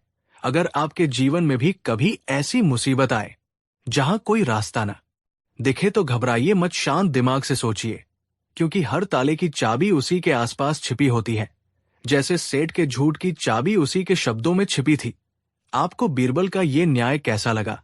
क्या आप भी किसी ऐसे पेड़ को जानते हैं जिसने गवाही दी हो? हमें कमेंट में जरूर बताएं। अगर ये कहानी आपके दिल को छू गई हो तो वीडियो को लाइक करें और अपने दोस्तों के साथ शेयर करें। ऐसी ही अद्भुत कहानियों के लिए हमारे चैनल को सब्सक्राइब करना न भूले। मिलते हैं अगली कहानी में, तब तक के लिए जय हिंद। कहानी 5। ये वाकया है गर्मियों की एक दोपहर का। आगरा का लाल किला अपनी पूरी शानो शौकत के साथ खड़ा था। बादशाह अकबर का दरबार लगा हुआ था। हवा में इत्र की खुशबू थी और दरबारी संजीदगी से बैठे थे। तभी दरबार के मुख्य द्वार पर एक शोर सुनाई दिया। पहरेदारों ने बादशाह को सूचित किया कि एक बहुत ही पेचीदा मामला आया है, जिसे सुलझाना स्थानीय काजी के बस की बात नहीं रही। बादशाह ने इजाजत दी और दरबार में 3 लोग दाखिल हुए। सबसे आगे एक महिला थी। उसका नाम सुमित्रा था। वो देखने में किसी अच्छे घर की लग रही थी, लेकिन उसके कपड़े फटे पुराने थे और बालों में धूल जमी थी। उसकी आंखों में एक अजीब सा खालीपन था, जैसे वो किसी गहरे सदमे में हो। वो कुछ बोल नहीं रही थी, बस शून्य में घूरे जा रही थी। उसकी गोद में 5 साल का एक प्यारा सा बच्चा था, जो डर के मारे अपनी मां के गले से चिपका हुआ था। सुमित्रा के पीछे 2 आदमी खड़े थे, और यही इस कहानी का असली पेंच था। पहला आदमी था सेठ करोड़ीमल। वो शहर का एक नामी और अमीर व्यापारी था। उसने रेशमी कपड़े पहने थे, उंगलियों में सोने की अंगूठियां थी और चेहरे पर एक घमंड था। दूसरा आदमी था रघु। वो एक साधारण मजदूर था। उसके कपड़े पसीने से भीगे थे, हाथ खुरदरे थे और आंखों में बेबसी और आंसू थे। दोनों ही आदमी एक ही दावा कर रहे थे कि सुमित्रा उनकी पत्नी है और वो बच्चा उनका बेटा है। बादशाह अकबर ने पहले सेठ करोड़ीमल को अपनी बात कहने का मौका दिया। सेठ करोड़ीमल ने हाथ जोड़कर लेकिन एक नाटकीय अंदाज में कहा कि जहांपनाह, ये औरत मेरी पत्नी है और ये बच्चा मेरा वारिस है। 3 साल पहले ये मानसिक रूप से बीमार हो गई थी और घर से भाग गई थी। मैंने इसे ढूंढने में जमीन आसमान एक कर दिया। आज मुझे पता चला कि ये इस गरीब मजदूर रघु के पास है। ये मजदूर मेरी पत्नी की बीमारी का फायदा उठाकर उसे अपने पास रखे हुए है ताकि वह मेरे बच्चे को चुरा सके और भविष्य में मेरी जायदाद में हिस्सा मांग सके। मैं आपसे विनती करता हूं कि मेरी पत्नी और मेरे बच्चे को मुझे सौंपा जाए और इस मजदूर को कड़ी सजा दी जाए। सेठ की बात सुनकर दरबार में कानाफूसी शुरू हो गई। सेठ की बातें तर्कसंगत लग रही थी। आखिर एक पागल औरत को कोई भी बहला फुसला सकता है। फिर अकबर ने रघु की ओर देखा। रघु रो रहा था। उसने कांपते हुए होठों से कहा कि हुजूर, ये सेठ झूठ बोल रहा है। सुमित्रा मेरी पत्नी है। हम गरीब जरूर हैं, लेकिन हम बहुत खुश थे। कुछ साल पहले गांव में मेला लगा था। वहां भीड़ में सुमित्रा के सिर पर चोट लग गई और वो अपनी याददाश्त खो बैठी। वो भटक गई थी। मैं पागलों की तरह इसे ढूंढता रहा। आज जब ये मुझे मिली तो ये सेठ बीच में आ गया। हुजूर, ये सेठ निसंतान है। इसकी नजर मेरे बेटे पर है। ये मेरे बेटे को गोद लेना चाहता था, लेकिन मैंने मना कर दिया था। इसलिए अब ये मेरी पत्नी के पागलपन का फायदा उठाकर उसे और मेरे बच्चे को हड़पना चाहता है। मैं गरीब हूं हुजूर, मेरे पास कोई गवाह नहीं है, लेकिन ये बच्चा मेरा खून है। अकबर धर्म संकट में पड़ गए। मामला बहुत उलझा हुआ था। सुमित्रा कुछ बोल नहीं पा रही थी। उसकी याददाश्त जा चुकी थी, इसलिए वो ये नहीं बता सकती थी कि उसका असली पति कौन है। बच्चा बहुत छोटा था और डरा हुआ था। वो दोनों में से किसी के पास नहीं जा रहा था, सिर्फ मां से चिपका था। गांव दूर था, इसलिए तुरंत गवाह बुलाना मुमकिन नहीं था। अकबर ने दरबारियों की राय मांगी। ज्यादातर दरबारियों का कहना था कि बच्चे और महिला को सेठ करोड़ीमल को सौंप देना चाहिए। उनका तर्क था कि एक अमीर आदमी ही बीमार पत्नी और बच्चे की अच्छी परवरिश कर सकता है। रघु जैसा गरीब मजदूर एक पागल औरत और बच्चे को कैसे पालेगा? लेकिन अकबर का दिल नहीं मान रहा था।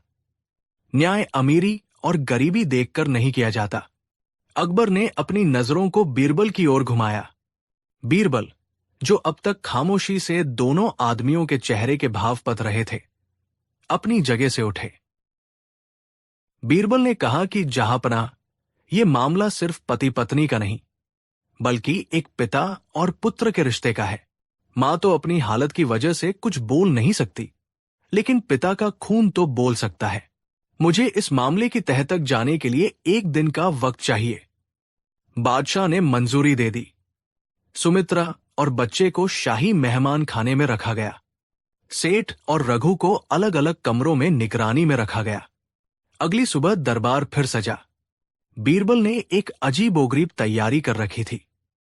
दरबार के बीचों बीच एक जल्लाद खड़ा था, जिसके हाथ में एक बड़ा सा कोड़ा हंटर था। बीरबल ने सिपाहियों को आदेश दिया कि बच्चे को दरबार में लाया जाए। बच्चा आया। वो अभी भी डरा हुआ था।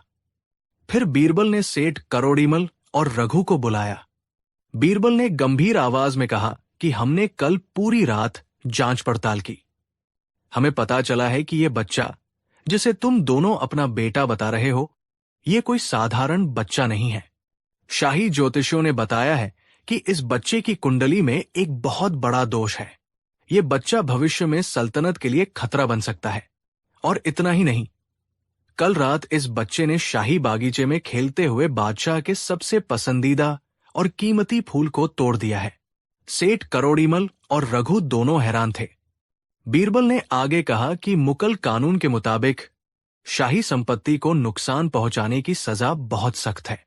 चूंकि बच्चा नासंभ है, इसलिए उसे जान से तो नहीं मारा जाएगा, लेकिन उसे सबके सामने 50 कोड़े मारे जाएंगे। ये सुनते ही दरबार में सन्नाटा छा गया।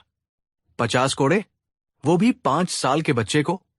ये तो उस बच्चे की जान ले लेगा। बीरबल ने जल्लाद को इशारा किया। जल्लाद ने कोड़ा हवा में लहराया। सटाक की आवाज से पूरा दरबार गूंज उठा। बीरबल ने दोनों दावेदारों की आंखों में देखा और कहा कि तुम दोनों दावा करते हो कि तुम इसके पिता हो। कानून के मुताबिक अगर बेटा सजा का हकदार है तो पिता उसे बचा नहीं सकता। सजा तो मिलेगी। अब तुम दोनों अपनी अपनी जगह खड़े रहो और सजा पूरी होने दो। जैसे ही जल्लाद बच्चे की तरफ बढ़ा, बच्चा डर के मारे चीख पड़ा। तभी एक आवाज आई, रुको। ये आवाज सेठ करोड़ीमल की नहीं थी। ये आवाज रघु की थी। रघु दौड़कर जल्लाद के पैरों में गिर गया। वो फूट फूट कर रोने लगा। रघु ने चिल्लाते हुए कहा कि नहीं हुजूर, ऐसा मत करो। ये बच्चा कोमल है। ये एक कोड़ा भी बर्दाश्त नहीं कर पाएगा। ये मर जाएगा। अगर इसने गलती की है तो इसकी सजा मुझे दे दो। मैं इसका पिता हूं। मेरी चमड़ी उधेड़ दो। मुझे सो कोड़े मार लो। मुझे जान से मार दो, लेकिन मेरे बेटे को हाथ मत लगाओ। मैं अपना दावा वापस लेता हूं। अगर इस बच्चे को बचाने का यही तरीका है कि मैं इसे सेठ को सौंप दूं, तो मैं तैयार हूं। इसे सेठ को दे दो।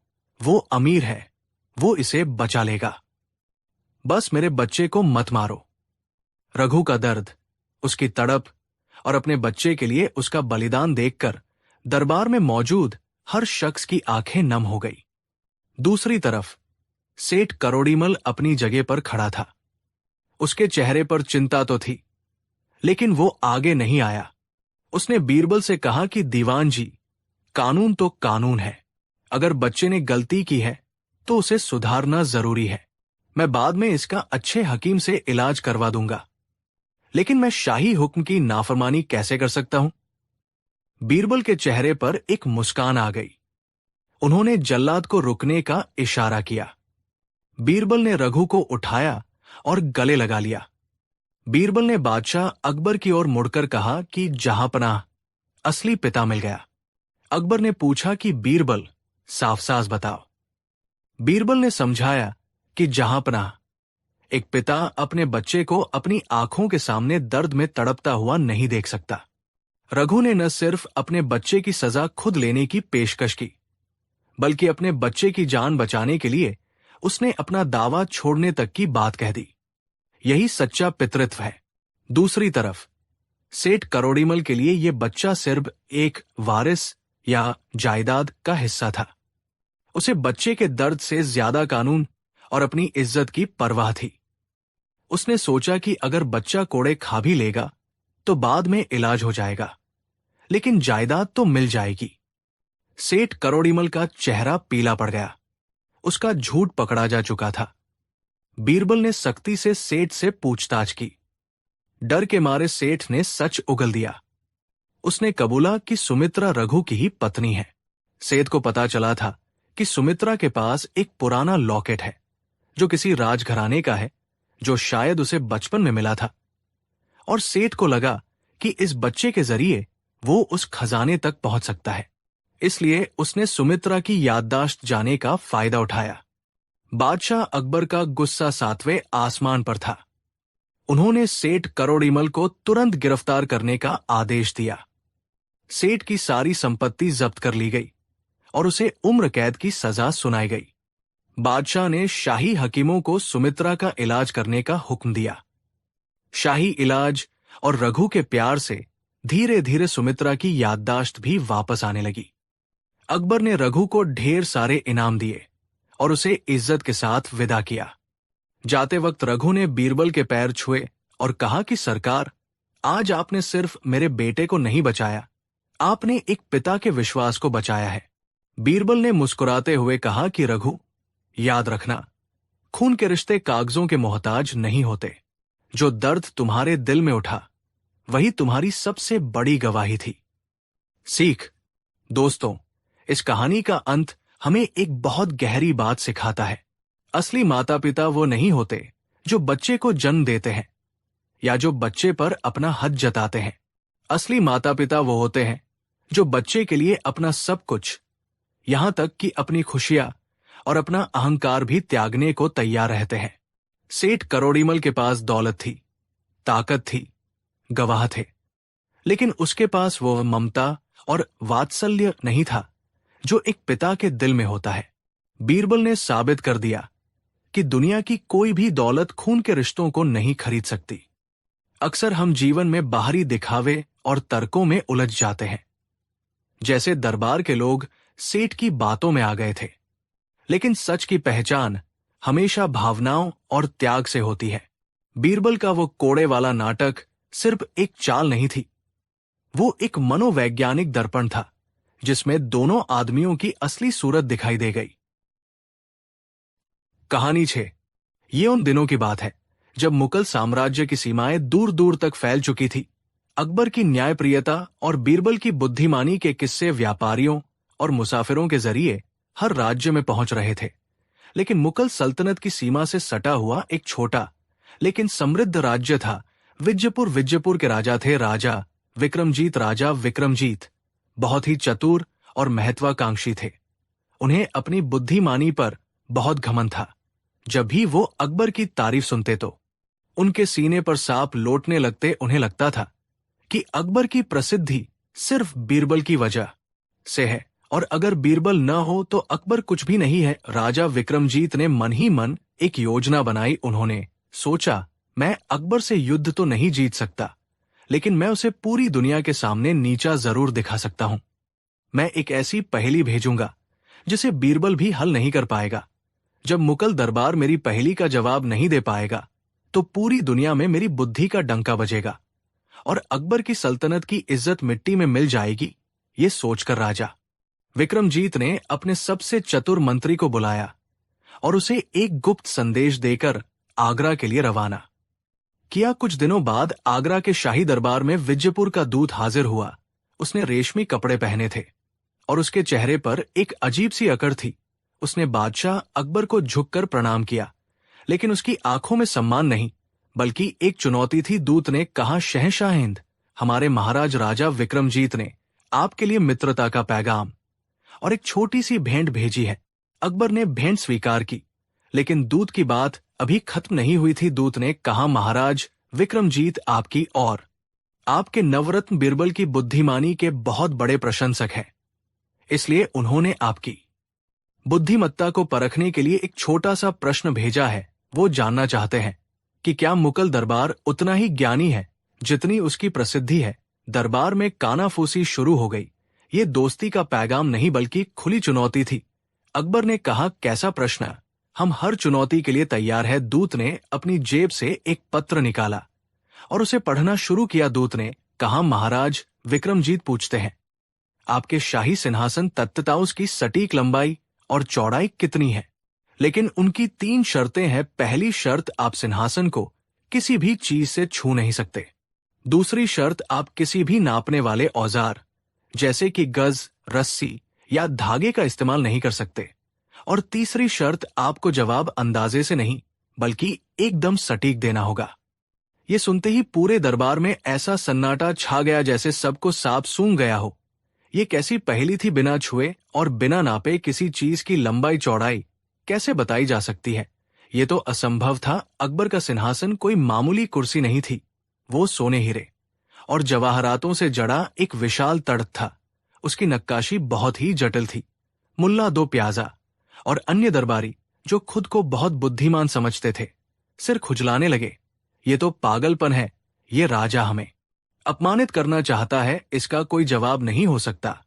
अकबर का चेहरा चिंता से भर गया। ये सिर्फ एक सवाल नहीं था, ये उनकी सल्तनत की इज्जत का सवाल था। अगर वे जवाब नहीं दे पाए तो ये खबर पूरी दुनिया में फैल जाएगी कि मुगल दरबार एक छोटी सी पहेली भी हल नहीं कर सका। अकबर ने अपनी नजरों को उस एक शख्स की ओर घुमाया जो हर मुश्किल में उनका सहारा था। बीरबल। बीरबल अपनी जगह पर शांत खड़े थे। उनके चेहरे पर न कोई चिंता थी न कोई घबराहट, बस एक हल्की सी रहस्यमयी मुस्कान थी, जैसे वो राजा विक्रमजीत के दिमाग को पत रहे हों। अकबर ने पूछा, बीरबल, अब इस सल्तनत की लाज तुम्हारे हाथ में है, क्या इस पहेली का कोई हल है? बीरबल ने कहा, जहां अपना दुनिया में ऐसी कोई पहेली नहीं बनी जिसका हल इंसान का दिमाग न निकाल सके और ये तो बहुत ही सरल प्रश्न है, सरल। पूरा दरबार हैरान था। विजयपुर का दूत भी मन ही मन हंसने लगा। ये दरबारी या तो पागल है या बहुत बड़ा अहंकारी, देखता हूं कैसे जवाब देता है। बीरबल ने दूत से कहा, अपने महाराज से कहना कि हमें उनका चैलेंज स्वीकार है, लेकिन हमें जवाब सोचने के लिए 1 दिन का समय चाहिए। कल इसी समय हम उन्हें उनके सवाल का एकदम सटीक जवाब देंगे। दूत अकड़कर बोला, ठीक है, हम कल तक इंतजार करेंगे, लेकिन याद रहे जवाब में एक बाल बराबर भी चूक नहीं होनी चाहिए। दरबार खत्म होने के बाद अकबर ने बीरबल को अपने निजी कक्ष में बुलाया और पूछा, बीरबल, क्या तुम सच में इसका जवाब जानते हो या तुमने सिर्फ दरबार में हमारी इज्जत बचाने के लिए समय मांगा है? बीरबल ने कहा, हुजूर, जवाब तो मुझे उसी वक्त पता चल गया था जब मैंने उस दूत की आंखों में घमंड देखा था। राजा विक्रमजीत ने ये पहेली हमें फंसाने के लिए बनाई है, लेकिन वो ये भूल गए कि हर जाल में एक निकलने का रास्ता भी होता है। अकबर ने पूछा, लेकिन कैसे? बीरबल, हम सिंहासन को छू भी नहीं सकते, नाप भी नहीं सकते। बीरबल ने मुस्कुराते हुए कहा, हुजूर, जब सीधी उंगली से घी न निकले तो उंगली टेढ़ी करनी पड़ती है। हम सिंहासन को नहीं नापेंगे, हम सिंहासन की परछाई को नापेंगे। अकबर हैरान रह गए और बोले, परछाई? बीरबल ने कहा, जी हुजूर, राजा ने सिंहासन को छूने से मना किया है, उसकी परछाई को नहीं। और उन्होंने औजार इस्तेमाल करने से मना किया है, लेकिन उन्होंने इंसानी कदमों का इस्तेमाल करने से मना नहीं किया है। बीरबल ने अपनी पूरी योजना बादशाह को समझाई। अकबर का चेहरा खिल उठा। उन्हें यकीन हो गया कि बीरबल इस दिमागी लड़ाई में भी जीत हासिल करेंगे। अगले दिन दरबार फिर से लगा। विजयपुर का दूत अपनी जीत का सपना देखता हुआ अकड़ कर खड़ा था। उसे पूरा यकीन था कि बीरबल के पास कोई जवाब नहीं होगा और आज वो मुगल सल्तनत को अपमानित करके ही जाएगा। अकबर अपने सिंहासन पर बैठे थे और आज उनके चेहरे पर चिंता की जगह एक आत्मविश्वास भरी मुस्कान थी।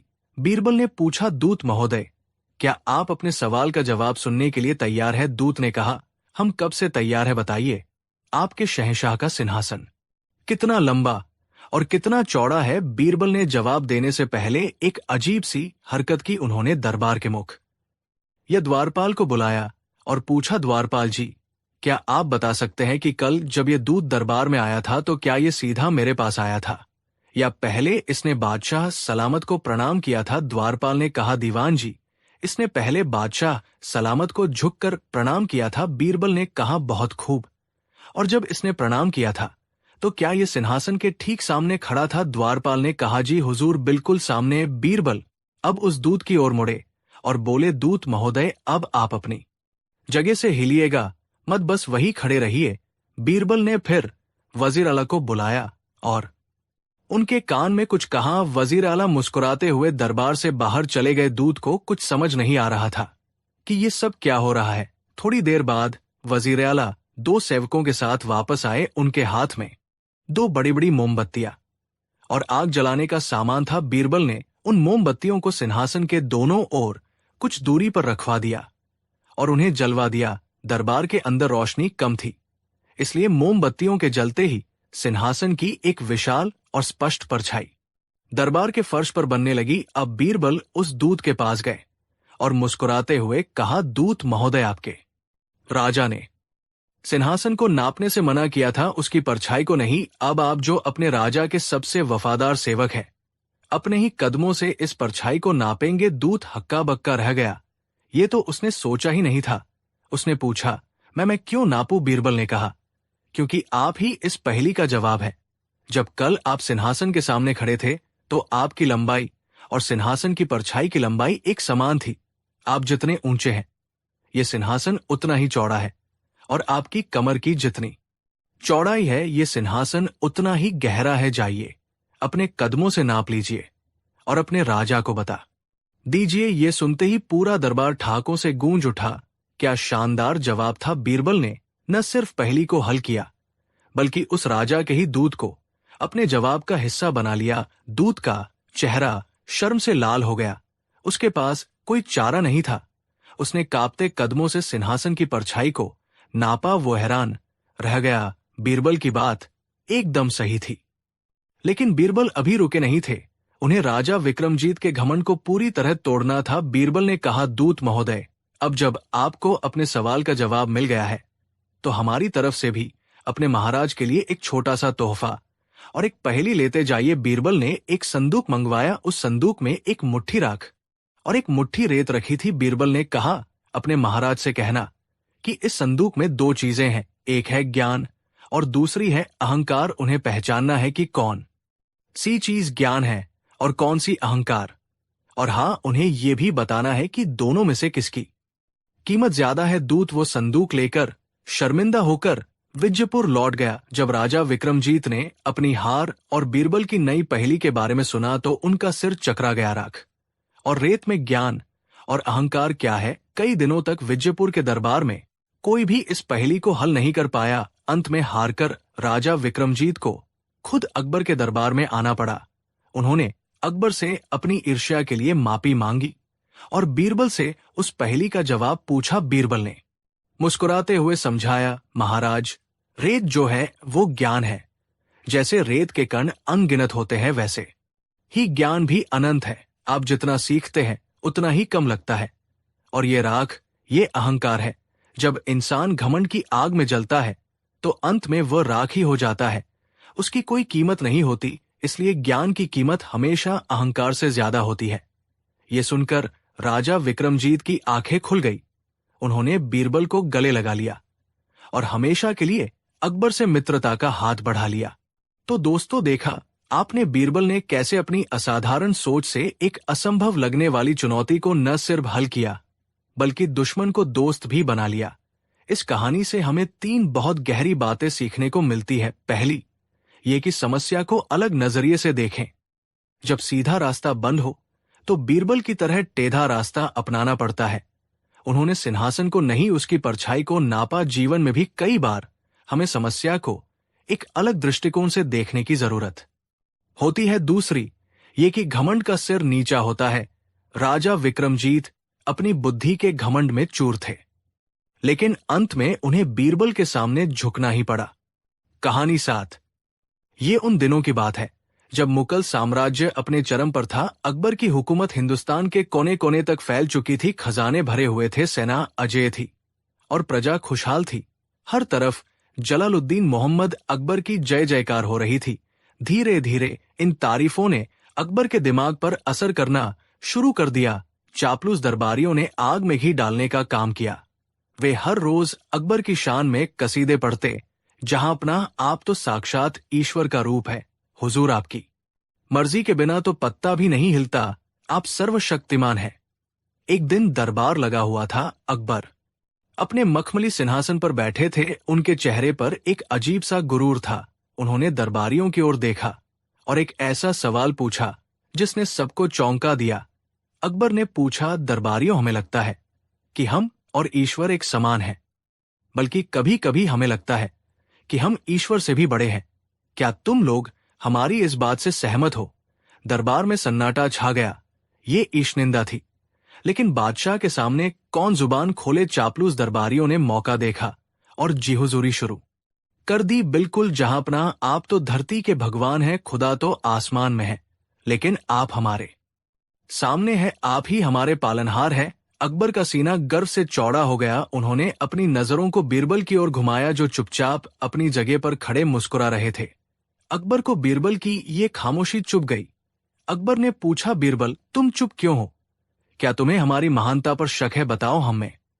और खुदा में कौन बड़ा है? बीरबल जानते थे कि ये एक जाल है। अगर वे अकबर को बड़ा बताते हैं तो ये झूठ और पाप होगा, और अगर वे खुदा को बड़ा बताते हैं तो अकबर का गुस्सा उन पर टूट पड़ेगा। लेकिन बीरबल तो बीरबल थे। बीरबल ने कहा, जहांपना, इसमें शक्कीक या गुंजाइश है, आप खुदा से बड़े हैं। पूरा दरबार सन्न रह गया, यहां तक कि अकबर भी हैरान हो गए। उन्हें उम्मीद नहीं थी कि बीरबल इतनी आसानी से मान जाएंगे। अकबर ने खुश होकर कहा, वाह बीरबल, हमें तुमसे यही उम्मीद थी, लेकिन तुम्हें यह साबित करना होगा। बताओ, हम खुदा से बड़े कैसे हैं? बीरबल ने कहा, हुजूर, ये मैं अभी नहीं बता सकता। इसके लिए मुझे सही वक्त और सही माहौल चाहिए। मुझे 2 दिन का समय दीजिए। मैं सबके सामने साबित कर दूंगा कि आप खुदा से बड़े हैं। अकबर ने खुशी खुशी इजाजत दे दी।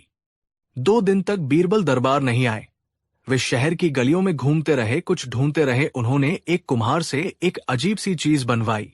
ये एक मिट्टी का पुतला था, एक छोटे बच्चे का पुतला। बीरबल ने उसे बहुत ही सुंदर कपड़े पहनाए, उसे गहनों से सजाया और उसे एक मखमली टोकरी में रख दिया।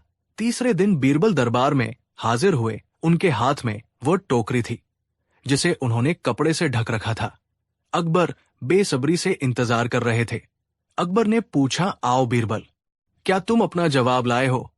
क्या तुम साबित कर सकते हो कि हम खुदा से बड़े हैं? बीरबल ने कहा, जी जहां पनाह, लेकिन उससे पहले मैं आपको कुछ दिखाना चाहता हूं। ये मेरे एक मित्र का बेटा है, इसे शहजादा हिंद कहा जाता है। ये बहुत ही नाजुक और प्यारा है। मैं चाहता हूं कि आप इसे अपनी गोद में लें और इसे अपना आशीर्वाद दें। अकबर को बच्चों से बहुत प्यार था। उन्होंने उत्सुकता से हाथ बढ़ाए। बीरबल ने धीरे से वो बच्चा, जो असल में मिट्टी का पुतला था, अकबर की गोद में रख दिया। अकबर उसे बड़े प्यार से निहारने लगे। पुतला इतना सजीव बना था कि एक पल के लिए अकबर को लगा कि वो असली बच्चा है। तभी बीरबल ने अपनी चाल चली। बीरबल ने जोर से कहा, अरे संभल कर जहांपनाह, ये बच्चा बहुत चंचल है, कहीं गिर न जाए। अकबर का ध्यान बंटा और अचानक बीरबल ने जानबूझकर अकबर के हाथ को हल्का सा धक्का दिया। वो मिट्टी का पुतला अकबर के हाथों से छूटकर जमीन पर गिर पड़ा। छपाक पुतला जमीन पर गिरते ही चकनाचूर हो गया, उसके टुकड़े टुकड़े बिखर गए। अकबर हक्के बक्के रह गए। उन्हें लगा कि उन्होंने एक असली बच्चे को गिरा दिया है, लेकिन जब उन्होंने ध्यान से देखा तो पाया कि वो सिर्फ मिट्टी का एक खिलौना था। अकबर का चेहरा गुस्से से लाल हो गया। उन्हें लगा कि बीरबल ने उनका मजाक उड़ाया है। अकबर ने दहाड़ते हुए कहा, बीरबल, ये क्या बदतमीजी है? तुमने हमें एक मिट्टी का खिलौना थमाया और हमारा वक्त बर्बाद किया। इसका हमारे सवाल से क्या ताल्लुक है?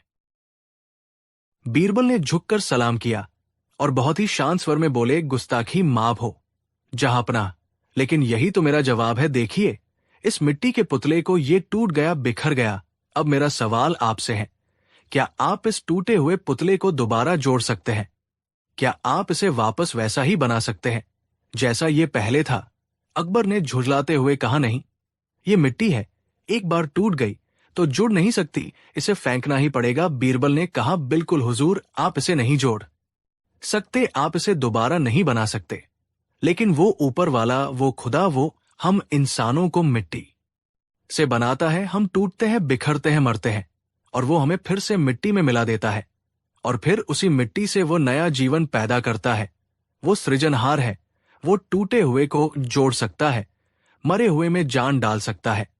अकबर ध्यान से सुन रहे थे, लेकिन अभी भी उनका अहंकार पूरी तरह नहीं टूटा था।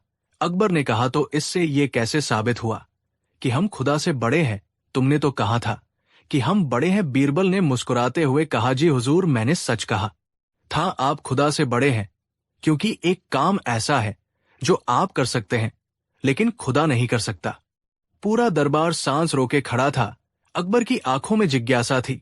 अकबर ने पूछा, वो कौन सा काम है? बीरबल ने कहा, जहांपनाह, जब आप किसी से नाराज होते हैं, जब कोई गलती करता है, तो आप उसे देश निकाला दे सकते हैं, आप उसे अपनी सल्तनत से बाहर निकाल सकते हैं।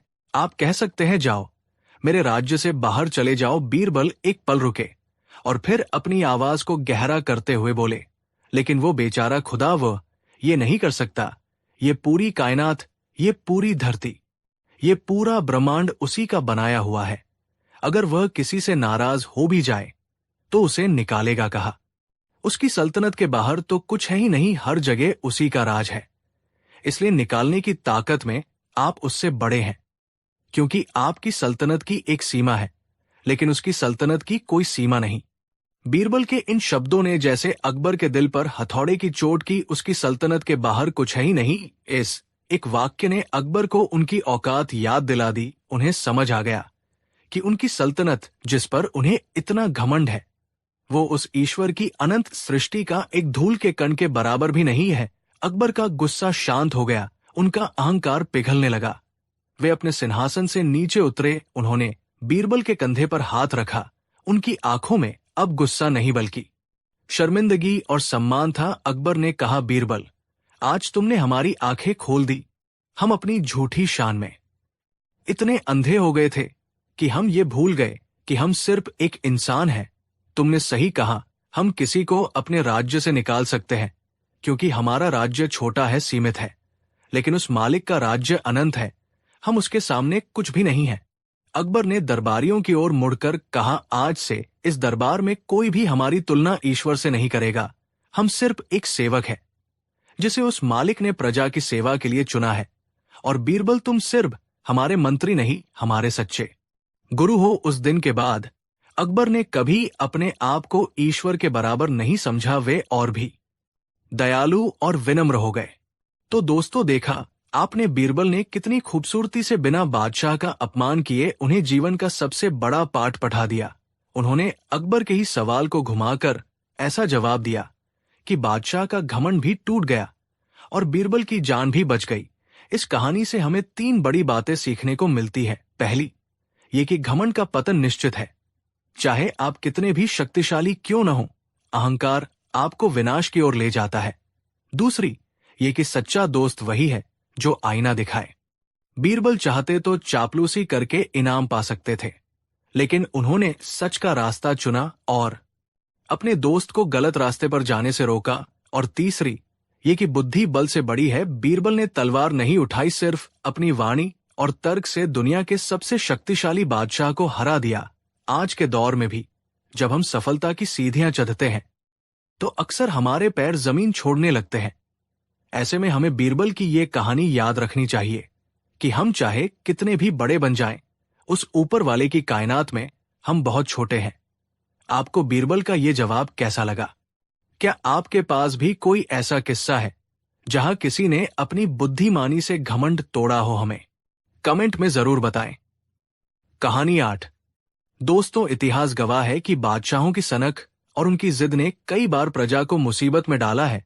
मुगल बादशाह अकबर अपनी न्यायप्रियता और बुद्धिमानी के लिए जाने जाते थे, लेकिन वे भी आखिर एक इंसान थे और इंसान का मन कभी भी बदल सकता है।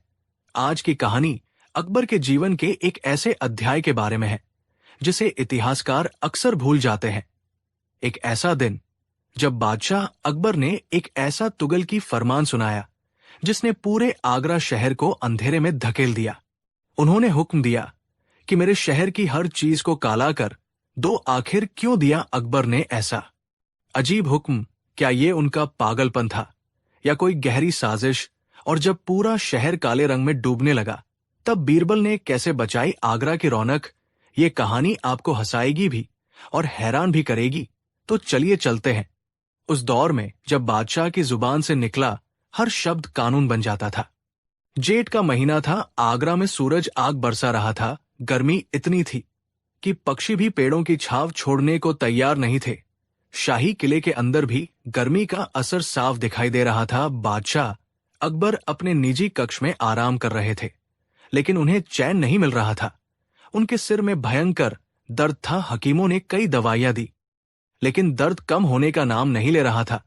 अकबर ने अपनी खिड़की से बाहर देखा। बाहर बागीचे में रंग बिरंगे फूल खिले थे। लाल गुलाब, पीली गेंदा और हरे भरे पेड़।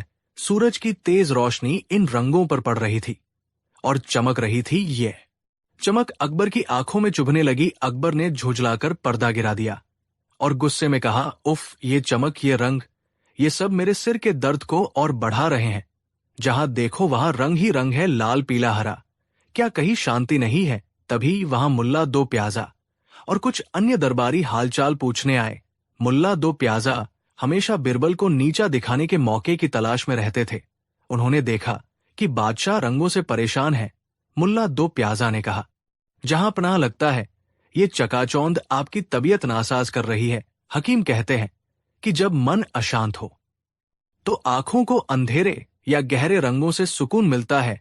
अकबर ने सिर पकड़ते हुए कहा, तुम सही कहते हो मुल्ला, ये रंग बिरंगी दुनिया मुझे काट रही है। मुझे सुकून चाहिए, मुझे ठंडक चाहिए। और काला रंग, हाँ, काला रंग ही ठंडक और शांति का प्रतीक है। उसमें कोई चमक नहीं होती। अकबर का गुस्सा और दर्द एक अजीब जिद में बदल गया। वे अचानक अपने बिस्तर से उठे और दरबार में जाने का फैसला किया। दरबार लगा बादशाह के चेहरे पर तनाव साफ दिख रहा था। बीरबल उस समय किसी सरकारी काम से पड़ोसी राज्य गए हुए थे, इसलिए दरबार में अकबर को रोकने वाला या समझाने वाला कोई नहीं था। अकबर ने सिंहासन पर बैठते ही एक ऐसा ऐलान किया जिसे सुनकर दरबारियों के पसीने छूट गए। अकबर ने कहा, दरबारियों गौर से सुनो, हमें ये रंग बिरंगी दुनिया अब पसंद नहीं आ रही। ये चमक हमारी आंखों को चुभ रही है। हमारा हुक्म है कि कल सूरज ढलने से पहले पूरे आगरा शहर को काले रंग में रंग दिया जाए। दरबार में सन्नाटा छा गया। एक मंत्री ने हिम्मत करके पूछा, जहां पनाह पूरा शहर मतलब घर दीवारें बाजार। अकबर ने दहाड़ते हुए कहा, सब कुछ घर दीवारें दरवाजे, यहां तक कि बागीचे के गमले और पेड़ों के तने भी हमें सिर्फ काला रंग दिखना चाहिए। जो भी चीज चमकती है उसे काला कर दो, हमें अपनी सल्तनत में सिर्फ शांति चाहिए।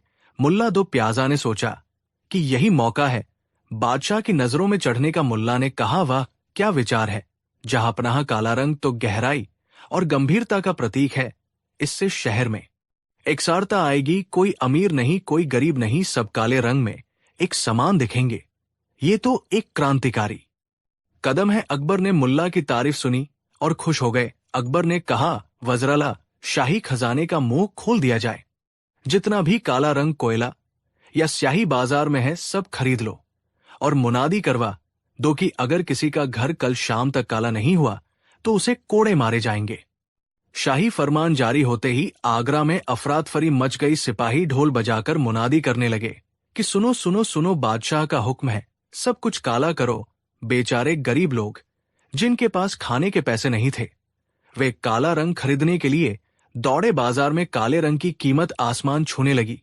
जब रंग खत्म हो गया तो लोगों ने कोयला पीसकर कालिख मिलाकर और जली हुई लकड़ी की राख से अपने सुंदर घरों को पोतना शुरू कर दिया। आगरा, जो अपनी खूबसूरती और संगमरमर की इमारतों के लिए जाना जाता था, अब एक भूतिया शहर जैसा दिखने लगा था। सफेद दीवारें काली हो गई, सुंदर नक्काशीदार दरवाजे काले कर दिए गए, यहां तक कि लोगों ने डर के मारे अपने पालतू जानवरों गाय बैलों पर भी कालिख मल दी। लेकिन असली मुसीबत तो अब शुरू हुई। विज्ञान का नियम है कि काला रंग गर्मी को सोखता है। जेठ की गर्मी पहले ही जानलेवा थी। अब जब पूरा शहर काला हो गया तो आगरा एक भट्टी की तरह तपने लगा। दीवारों से आग निकलने लगी, घरों के अंदर रहना मुश्किल हो गया। लोग गर्मी से बेहाल होकर सड़कों पर आ गए, लेकिन सड़कें भी काली थी और तवे की तरह जल रही थी। बच्चे रो रहे थे, बुजुर्ग बीमार पड़ रहे थे। पक्षियों ने शहर छोड़ दिया क्योंकि पेड़ों के तने भी काले और गर्म हो चुके थे। मुल्ला दो प्याजा, जिन्होंने इस विचार का समर्थन किया था, अब खुद अपने काले रंग के महल में पसीने से तरबतर बैठे थे। लेकिन बादशाह के डर से कोई कुछ बोल नहीं पा रहा था। शहर के एक कोने में रामदीन नाम का एक चित्रकार रहता था। वो बहुत सुंदर चित्र बनाता था और रंगों से उसे प्यार था। उसकी रोजी रोटी उसी से चलती थी।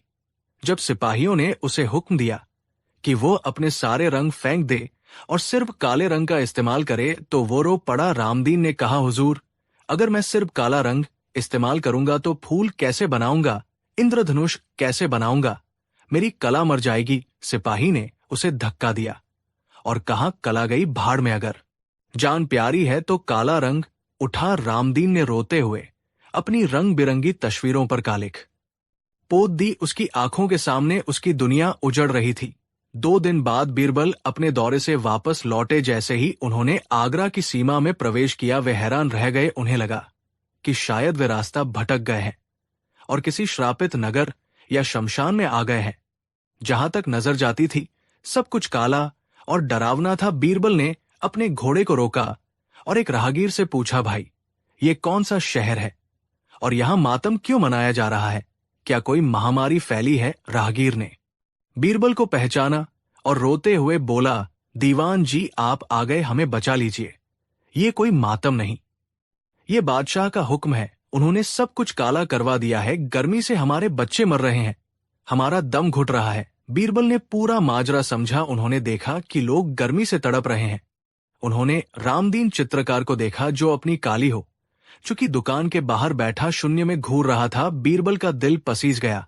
वे समझ गए कि ये अकबर की कोई जिद है जिसे मुल्ला दो प्याजा जैसे लोगों ने हवा दी है। बीरबल ने सोचा लोहे को लोहा काटता है और जिद को अक्ल। बादशाह को सीधे समझाने का कोई फायदा नहीं होगा, उन्हें इस काले रंग की हकीकत का एहसास कराना होगा। अगले दिन दरबार लगा। बादशाह अकबर अपने काले रंग के सिंहासन पर बैठे थे, जिसे हाल ही में रंगा गया था। दरबार की दीवारें काली थी, पर्दे काले थे, पूरा दरबार एक अंधेरी गुफा जैसा लग रहा था। गर्मी इतनी थी कि बड़े बड़े पंखे भी काम नहीं कर रहे थे। तभी बीरबल ने दरबार में प्रवेश किया और बीरबल को देखते ही सबकी आंखें फटी की फटी रह गई। जहां पूरा दरबार काले कपड़ों में था, वही बीरबल ने चमचमाता हुआ दूधिया सफेद लिबास पहन रखा था। उनके सिर पर सफेद पगड़ी थी और गले में मोतियों की सफेद माला। उस काले दरबार में बीरबल पूर्णिमा के चांद की तरह चमक रहे थे। अकबर ने बीरबल को देखा और उनका पारा चढ़ गया। अकबर ने गुस्से में कहा, बीरबल, ये क्या गुस्ताखी है? क्या तुम्हें हमारा हुक्म नहीं मिला? हमने कहा था कि सब कुछ काला होना चाहिए और तुम यहां सफेद कपड़े पहनकर हमारी आंखों में चुभने चले आए। बीरबल ने बहुत ही शांति से झुककर सलाम किया और कहा, जहांपनाह, गुस्ताखी माफ हो। मुझे आपका हुक्म मिला था और यकीन मानिए मैं उसका पालन करने के लिए पूरी तरह तैयार था। अकबर ने पूछा, तो फिर ये सफेद लिबास क्यों? बीरबल ने कहा, हुजूर, मैं बाजार गया था काला रंग खरीदने, लेकिन आपने तो पूरे शहर का रंग ही खरीद लिया। बाजार में एक बूंद काला रंग नहीं बचा। मैंने कोयला ढूंढा, वो भी खत्म। मैंने कालिक ढूंढी, वो भी खत्म। अब आप ही बताइए, जब रंग ही नहीं बचा तो मैं अपने कपड़े काले कैसे करता? इसलिए मजबूरी में मुझे ये सफेद कपड़ा पहनना पड़ा, क्योंकि अब शहर में सिर्फ यही रंग बचा है जिसे कोई पूछ नहीं रहा। अकबर निरुत्तर हो गए। बात तो तार्किक थी, लेकिन बीरबल अभी रुके नहीं थे। बीरबल ने कहा, और जहांपनाह, मैंने ये सफेद रंग इसलिए भी पहना ताकि मैं आपकी काली दुनिया को और अच्छे से दिखा सकूं। अकबर ने पूछा, मतलब? पहेलियां मत बुझाओ बीरबल। बीरबल ने कहा, हुजूर, आपने कहा था कि काला रंग शांति देता है। मैं चाहता हूं कि आप उस शांति का असली अनुभव करें। मैंने आपके लिए बागीचे में एक विशेष तंबू बनवाया है। वो दुनिया का सबसे काला और शांत स्थान है। अगर आप वहां 1 घंटा बिताएंगे तो आपका सिर दर्द हमेशा के लिए चला जाएगा। अकबर को लगा कि बीरबल शायद अपनी गलती सुधार रहा है। वे राजी हो गए। बीरबल ने बागीचे में एक छोटा सा तंबू लगवाया था। वो तंबू मोटे काले कपड़े की कई परतों से बना था। उसके अंदर हवा जाने का भी रास्ता बहुत कम था। दोपहर के 2 बज रहे थे।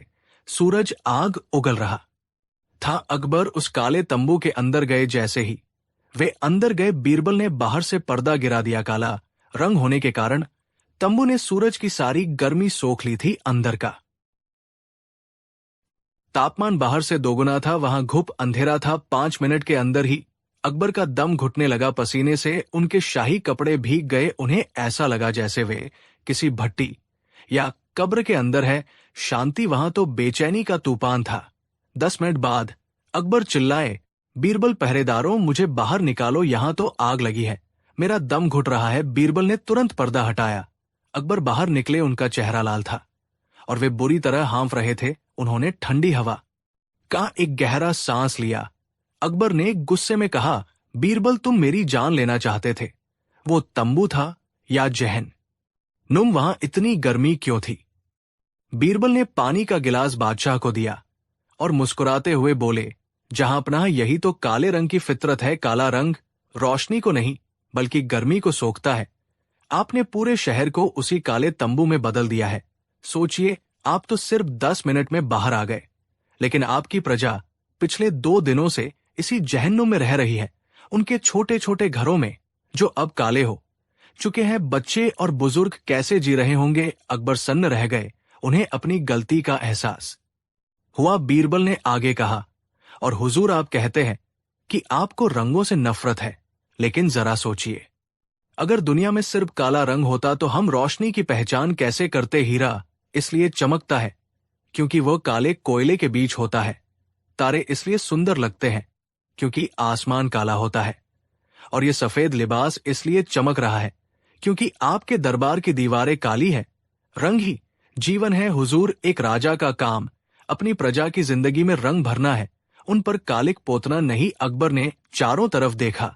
उन्हें अब वो काला दरबार डरावना और मनहूस लग रहा था। उन्हें मुल्ला दो प्याजा और उन चापलूसों पर बहुत गुस्सा आया जिन्होंने इस मूर्खतापूर्ण विचार का समर्थन किया था।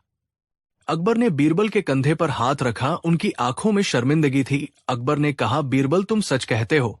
हमारी एक जिद ने हमारे ही शहर को भट्टी बना दिया। हमें माफ कर दो, हम भूल गए थे कि प्रकृति के बनाए नियमों से खिलवाड़ करना इंसान को शोभा नहीं देता।